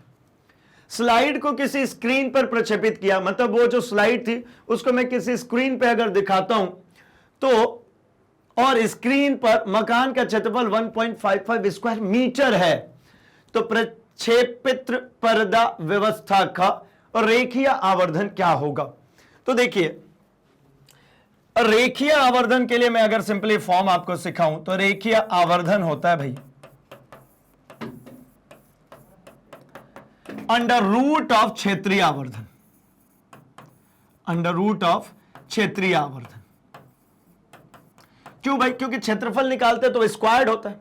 स्क्वायर का अगर सिंपल वैल्यू निकालना हो, है ना, वर्गमूल निकालना हो, तो रूट लगाना पड़ता भाई।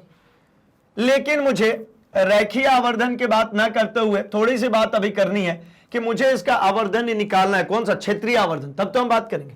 तो भाई सिंपली जो आवर्धन का फॉर्मूला होता है, हमने अभी बात करी थी मियो, वो क्या होती है भाई? तो आवर्धन बराबर होता है इमेज अपॉन ऑब्जेक्ट, मतलब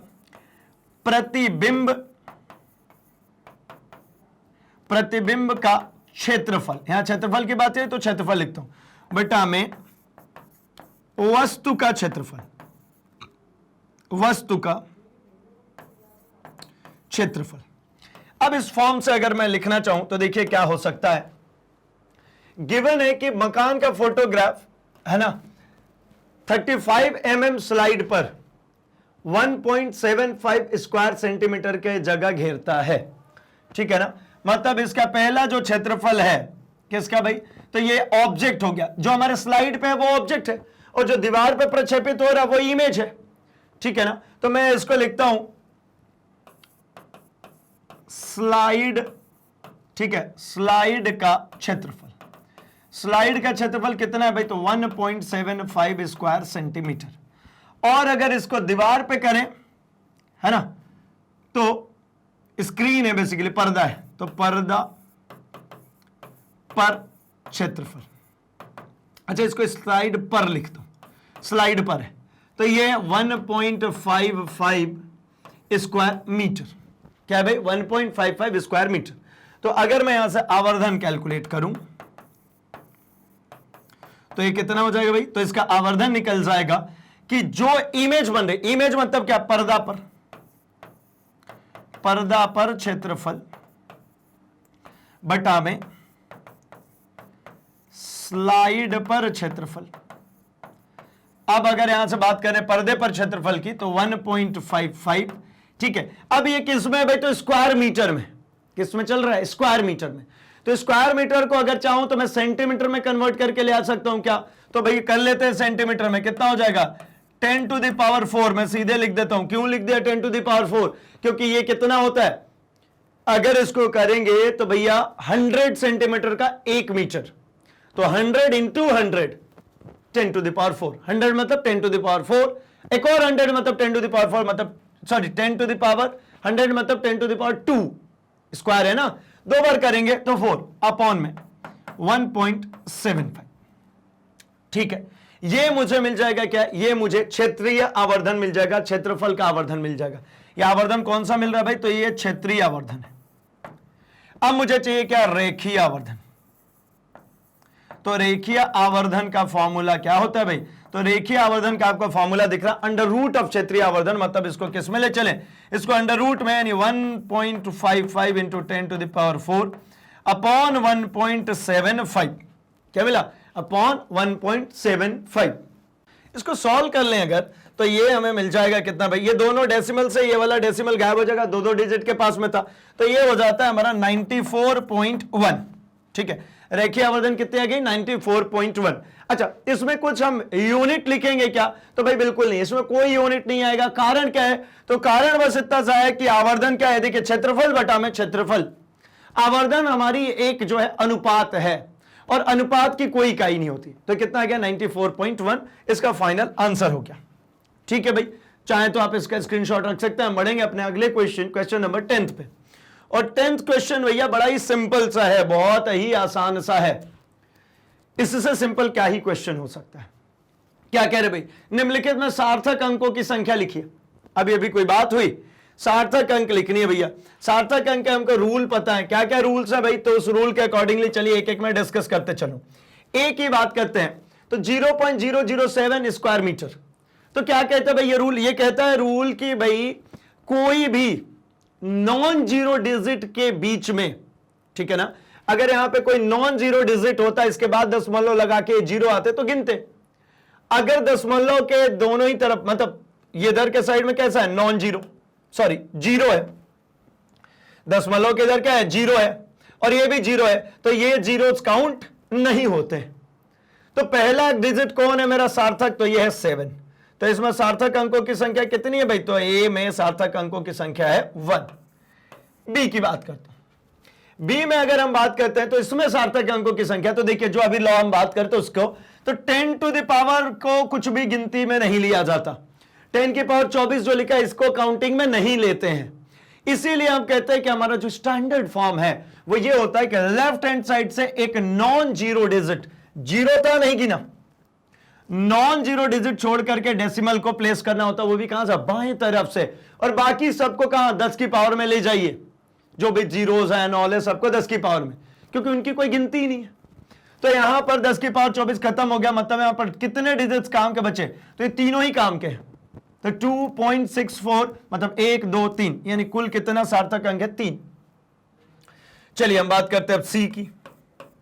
तो सी में अगर हम बात करते हैं तो सी में देखिए भाई कितना दिख रहा है आपको, तो यहां पर अपने को दिख रहा है कितने भाई, तो 1 2 3 4, कितने डिजिट्स दिख रहे हैं, 4 डिजिट्स। यानी यहां पर मेरे सार्थक अंक कितने हो गए, तो यहां पर मेरे सार्थक अंक हो गए 4। डी में बात करता हूं, क्योंकि यहां पर देखिए ना ये दशमलव के पहले ये तो गिनती होगी नहीं, इसके बाद वाले जो नंबर है ये काउंटेबल है। अगर हम इसमें बात करते हैं तो कितने भाई, तो ये 6 भी काउंटेबल है और ये तीनों भी काउंटेबल होंगे, क्योंकि ये नॉन जीरो डिजिट है और डेसिमल के बाद भी ये नॉन जीरो डिजिट है, तो ये पूरा 1 2 3 4। वैसे ही अगर मैं बात करता हूं ई में, तो ई देखिए भाई इसमें 6.023, तो इसके लिए नियम क्या था भाई कि अगर दो नॉन जीरो डिजिट्स के बीच में जीरो कहीं हो, ये भी नॉन जीरो ये भी नॉन जीरो, इसके बीच में जीरो आ गया तो ये काउंटेबल है, ये जीरो गिनती में आएगा। कितना हो गया, 1 2 3 4। अब अगर मैं बात कर लूं एफ की, तो इसमें कितने भाई, तो ये देखिए ना इधर भी जीरो और इधर भी जीरो, तो ये सब जीरो का कोई काम ही नहीं है। लेकिन ये नॉन जीरो डिजिट के बीच में ये जीरो आ रहा है, तो ये जीरो काम का है। तो कितना हो गया, 1 2 3 4, मतलब इसका भी सार्थक अंक कितने हो गए, इसके सार्थक अंक हो गए भाई 4। ठीक है, चलिए तो यहां तक में हमें समझ में आ गया कि भाई पहले में 1, दूसरे में मतलब बी की बात करें तो 3, सी में 4, डी में 4, ई में 4 और एफ में भी 4। ठीक है भाई, चलिए आई होप ये तो बहुत ही आसान लगा होगा आपको। हम बढ़ते हैं अपने अगले क्वेश्चन पे, क्वेश्चन नंबर 11 की बात करते हैं। क्वेश्चन नंबर 11 में कह रहे हैं कि धातु की आयताकार सीट की लंबाई, चौड़ाई और मोटाई यहां पर दी गई है। उचित सार्थक अंकों तक सीट का क्षेत्रफल व आयतन ज्ञात करना है। क्या ज्ञात करना भाई, क्षेत्रफल और आयतन। तो अगर हम बात करें सीट की, तो सबसे पहले हम निकाल लेते हैं क्षेत्रफल और फिर हम निकालते हैं आयतन। तो ये हमें गिवन है लंबाई, कितना गिवन है भाई, 4.234 मीटर। चौड़ाई ये हमको गिवन है भाई 1.0045 मीटर। और जो अगला गिवन है हमें ऊंचाई, ये गिवन है हमें कितना भाई, तो 2.01 मीटर। अब यहां पर मुझे देखने को मिल रहा है कि ये पूरे ही सार्थक दिख रहे हैं, तो इन सबको लेते हैं। कैलकुलेशन में हो सकता है कोई ऐसा अंक आ जाए जो सार्थक ना हो। तो ये मेरा हो गया भैया L, इसको मैं लिख लेता हूं B, इसको मैं लिख लेता हूं H। तो भाई ये अल्टीमेटली क्या बना, तो ये घनाभ बना। और घनाभ का क्षेत्रफल क्या होता है, तो घनाभ का क्षेत्रफल जो होता है वो होता है twice of length into width LB plus BH plus HL। ठीक है, मतलब LB, BH और HL। ठीक है, करें अगर हम इसमें सभी वैल्यूज को रखना शुरू करें तो देखिए 2 गुणे L का मतलब कितना है भाई, तो यह 4.23 इंटू बी का मतलब कितना है, तो 1.005 प्लस BH मतलब क्या भाई, तो 1.005 इंटू H का मतलब क्या भाई, तो 2.01 प्लस क्या है भाई HL, तो H की वैल्यू कितनी भाई, तो 2.01 इंटू L की वैल्यू तो 4.234। अब ये सारे नंबर्स लिख लिया। अब क्या करना भाई, तो इनका गुणा करना शुरू करते हैं। इन सभी अंकों का गुणा करने के बाद हम निकालते हैं भाई यहां पर क्या, क्षेत्रफल, और उसी के जरिए हम क्या निकालेंगे, इसका फाइनल आंसर। तो भाई कितना हो जाएगा इसके कैलकुलेशन, तो ये कंप्लीट कैलकुलेशन हो जाएगा 8.72। ठीक है ना, कितना जाएगा इसका कंप्लीट, 8.72। ठीक है, 094। और अगर इसको हमने क्या कहा था भाई कि सिर्फ और सिर्फ हमको लिखना सार्थक अंक तक, तो सार्थक अंक का मतलब क्या भाई, तो ये बाकी जीरो के बाद वाले को गायब कर देते हैं। कितना हो गया, 8.72। ये पूरा हमारा क्या बन गया भाई, ये हमारा हो गया सार्थक अंक तक। चूंकि ये क्षेत्रफल था तो स्क्वायर मीटर, क्या बन गया ये, स्क्वायर मीटर। अब अगर इसी तरीके से हमको निकालना है भाई यहां पर आयतन, यहां पे कह रहे हैं ना कि दूसरा आयतन निकालिए, तो आयतन निकाले तो ये फिर से घनाभ ही है ना भाई। तो आयतन क्या होता है भाई, आयतन होता है हमारा LBH, लंबाई गुणे चौड़ाई गुणे ऊंचाई। अब यहां पे लंबाई, चौड़ाई और ऊंचाई दिया कितना भाई, तो लंबाई है 4.234 इंटू 1.005, ठीक है, इंटू 1.005, ठीक, इंटू आगे अगर करूं तो ये कितना है भाई, 2.01 2.01। अब अगर इन तीनों का गुणा कर दें, इन तीनों नंबर्स का लंबाई चौड़ाई ऊंचाई का गुणा कर दें तो कितना आ जाएगा भाई? ये आ जाएगा हमारा 0.08528। अब अगर मुझे चाहिए सिर्फ सार्थक अंक तक, तो सार्थक अंक का मतलब कितना भाई? तो मैं ले लेता हूं सिर्फ 0.085, ठीक है, 5 स्क्वायर नहीं भाई, क्यूबिक। क्या आ जाएगा? Cubic metre. क्यों क्यूबिक? क्योंकि लंबाई गुणे चौड़ाई गुणे ऊंचाई था, मीटर गुणे मीटर गुणे मीटर, तो क्यूबिक मीटर। ठीक है, ये हमारा क्या बन गया भाई? तो ये हमारा आ गया फाइनली आयतन, वॉल्यूम। ठीक है, ये हमारा क्षेत्रफल और ये बन गया हमारा आयतन। दोनों में हमने सार्थक अंक तक की ही बात करी, उसके बाकी के डिजिट्स को हमने छोड़ दिया, लेफ्ट कर दिया। चलिए, चाहे तो स्क्रीनशॉट रख सकते हैं। बढ़ेंगे अपने अगले क्वेश्चन पे, क्वेश्चन नंबर 12 पे। 12वें क्वेश्चन में देखते हैं क्या कह रहे हैं। तो यहां पे कह रहे हैं कि एक पंसारी की तुला मापे गए डब्बों का द्रव्यमान 2.30 kg है। सोने के दो टुकड़े जिनका द्रव्यमान एक है 20.15 ग्राम और एक है 20.17 ग्राम डब्बे में रख दिए जाते हैं। ठीक है, मतलब एक डब्बा है, उस डब्बे का द्रव्यमान ये गिवन है, उसके अंदर दो सोने के टुकड़े रखे गए। ठीक है, अब इन दोनों टुकड़ों के रखने के बाद कह रहे हैं डब्बे का कुल द्रव्यमान अब कितना है? कब? जब डब्बों के अंदर सोने के टुकड़े रख दिए गए तब। ये हो गया हमारा डब्बा और डब्बे के अंदर ये दो सोने के टुकड़े। इन सब का हमको निकालना है क्या भाई? इन सब का हमको निकालना है द्रव्यमान। तो शुरू करते हैं। सबसे पहले जो गिवन है, हमें गिवन है क्या भाई? तो डब्बे का द्रव्यमान ये हमको गिवन है 2.30 kg। किंतु यहां पर अगर हम बात करते हैं सोने के टुकड़े का, तो पहले टुकड़े का द्रव्यमान कितना है भाई? तो 20.15 ग्राम। मुझे किस में चाहिए? केजी में। ठीक है ना, स्टैंडर्ड यूनिट केजी होती, तो भाई केजी में ही चाहिए। क्या कर दूं मैं? तो इसको उठा करके मैं कर दूं क्या? तो 1000 से कर दूंगा डिवाइड। क्यों भैया? क्योंकि मुझे केजी जाना है, ये ग्राम में। 1000 से डिवाइड करेंगे तो मैं कर ही देता हूं 1000। तो कितना बन जाएगा भाई? तो 1000 से जब करेंगे तो 1 2 एक और पीछे डिजिट आ जाएगी, मतलब 0.02015। ठीक है ना, 3 डिजिट लेफ्ट आ गया, मतलब 1 2 और एक 0 लगा करके, ये इतना केजी। ठीक इसी प्रकार से दूसरे दूसरे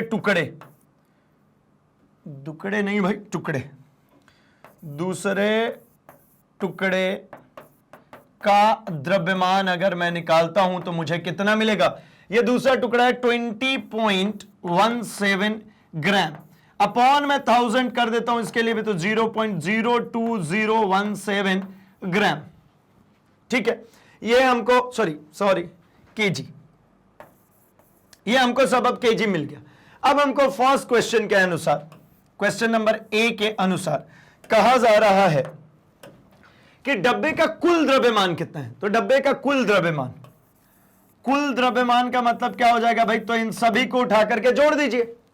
ये डब्बे के अंदर दो ये सोने के टुकड़े, इन सबको जोड़ दीजिए।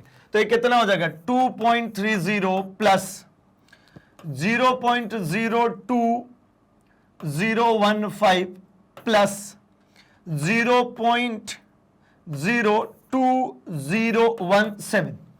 ठीक है, इन सबको उठा करके जोड़ देना है। तो जब इन सभी को जोड़ेंगे तो देखिए कितना बन जाएगा ये। जब कभी भी आपको डेसिमल नंबर्स को जोड़ने होते हैं तो मैं आपको यहां पर सिंपली सो भी कर दूं तो 2 3 आपको डेसिमल एक लाइन में रखना होता है, बाकी नंबर जो जहां जाए 2015 0.02017 ये ऐसे ही जुड़ेगा। डेसिमल एक ही लाइन में होना चाहिए भाई। ठीक है, चलिए आपको आता होगा बट स्टिल मैं फिर भी आपको यहां पर रिपीट कर दे रहा हूं। तो ये क्या होगा? 7 और 5 कितना हो जाएगा भाई? तो 12। एक और एक 2 और एक ये हो गया 3, ये 0 का 0। अब यहां पे 2 और 2 कितना हो गया भाई? ये हो गया 4, ये आ गया 3.2, मतलब 2.34032। ठीक है, ये क्या मिल गया भाई? तो ये हमें मिल जाता है कुल द्रव्यमान। ये हमारा क्या गया? कुल द्रव्यमान आ गया भाई। अब इसी तरीके से अगली बात करें, मतलब बी की अगर बात करते हैं, ये आया केजी में। अगर मैं बी की बात करूं तो बी क्या कह रहा है भाई? उचित सार्थक अंकों तक टुकड़ों के द्रव्यमानों में कितना अंतर है? उचित सार्थक अंकों तक अगर टुकड़ों के द्रव्यमान में अंतर की मैं बात करूं तो भाई कितना है? तो देखिए, द्रव्यमान में अंतर, जिसका द्रव्यमान ज्यादा है उसमें से जिसका कम है उसको माइनस कर लेते हैं। तो 20.17 ज्यादा दिख रहा है, 20.15 कम, तो इसको माइनस कर लेते हैं। 20.17 माइनस 20.15, ठीक है। अच्छा, इसको हम इतने की बात अगर करें तो माइनस करेंगे अगर, तो ये कितना आएगा भाई? तो 0.0 ये कितना मिल जाएगा? 02। कितना आएगा? 0.02। ये इन दोनों के द्रव्यमान के अंदर दोनों का अंतर आ जाएगा 0.02 केजी। सिंपल है भाई। क्या करना था? पहले में टोटल निकालना था, तो भैया केजी में कन्वर्जन ही मेन काम था, बाकी तो जोड़ना था। और अंतर निकालना था तो हमने इसमें से इसको माइनस कर दिया। सिंपल। चलिए, तो यहां तक हमने देख लिया हमारे फर्स्ट 12 क्वेश्चंस को। 12 क्वेश्चंस तक में हमने पूरा सीखा, समझा, ठीक है। अब इसके बाद जो नेक्स्ट क्वेश्चंस है, मतलब नेक्स्ट और अभी 12 क्वेश्चंस हमारे पास बचे हुए हैं, जहां पर हमारे थोड़े से एरर्स वाले क्वेश्चंस अब इंट्रोड्यूस हो जाएंगे। अब से पहले यहां तक के जो बेसिक क्वेश्चंस थे, यूनिट कन्वर्जन की बात कर रहे थे, उन सभी प्रकार के क्वेश्चंस को देख लिया है। तो बाकी के लिए क्या करते हैं भाई? बाकी कोर्स कंटेंट के लिए आप अपने सर्च बॉक्स में लिखते हैं magnetbrains.com। कुछ इस तरीके से आपके सामने पेज ओपन होता है जहां पर आप अपने टॉप कोर्सेज को एक्सप्लोर कर सकते हैं, क्योंकि यही है India number 100% free educational platform. जैसे कि आप अगर सीबीएसई इंग्लिश मीडियम से हो, या फिर आप सीबीएसई हिंदी मीडियम से हो, या फिर आप किसी स्टेट बोर्ड से हो, साथ ही अगर आप NTSC, olympiad, CUET, IIT, JEE, NEET, CIIB, JAIIB की प्रिपरेशन कर रहे हो, या फिर आप स्पोकन इंग्लिश सीखना चाहते हैं, आप जस्ट इसके ऊपर टैप कीजिए, आपके क्लासेस ओपन हो जाती हैं। एंड क्लास को जैसे ही टैप करते हैं आपके जो कोर्स हैं वो ओपन हो जाते हैं, मतलब आपके सब्जेक्ट्स ओपन हो जाते हैं। जैसे ही आप अपने सब्जेक्ट्स के वॉच नाउ पे क्लिक करते हैं, कुछ इस प्रकार से आपके चैप्टर्स ओपन हो जाते हैं। एंड आपके चैप्टर को जैसे ही आप क्लिक करते हैं, उसके अंदर, उस चैप्टर के फोल्डर के अंदर, उस चैप्टर से रिलेटेड उसके concept videos, one shot revision videos, MCQs, NCERT solution, previous year questions और भी बहुत कुछ देखने को मिल जाता है। जैसे ही आप इसके ऊपर क्लिक करते हैं, कुछ इस प्रकार से आपका वीडियो प्ले हो जाता है, जिसको कहीं पर भी आप पॉज कर सकते हैं, स्क्रीनशॉट ले सकते हैं, नोट्स बना सकते हैं भाई। और सबसे अच्छी बात है कि यहीं से नेक्स्ट वीडियो करके आप अपने अगले वीडियो पर जा सकते हैं, मतलब आपको भटकने की बिल्कुल भी जरूरत नहीं है, क्योंकि यहां पे सब कुछ सिस्टमैटिक ऑर्डर में, सिंक्रोनाइज वे में अवेलेबल है। तो अभी के लिए इस वीडियो को लाइक कर दीजिए, चैनल को भैया जल्दी से सब्सक्राइब कर लीजिए, क्योंकि यहीं पर आने वाले हैं पूरे ही चैप्टर्स। और फटाफट से दोस्तों को शेयर कर दीजिए, क्योंकि उनको भी ज्वाइन करना है इसके साथ में, क्योंकि मैग्नेट ब्रेन्स हिंदी लेकर के आता है free education from class 7th to 12th, quality content and experience teachers के साथ। तो बने रहिए हमारे साथ। हम मिल रहे हैं अपने अगले सेशन में कुछ और नए कॉन्सेप्ट्स के साथ, कुछ और क्वेश्चंस के साथ। Thanks for watching.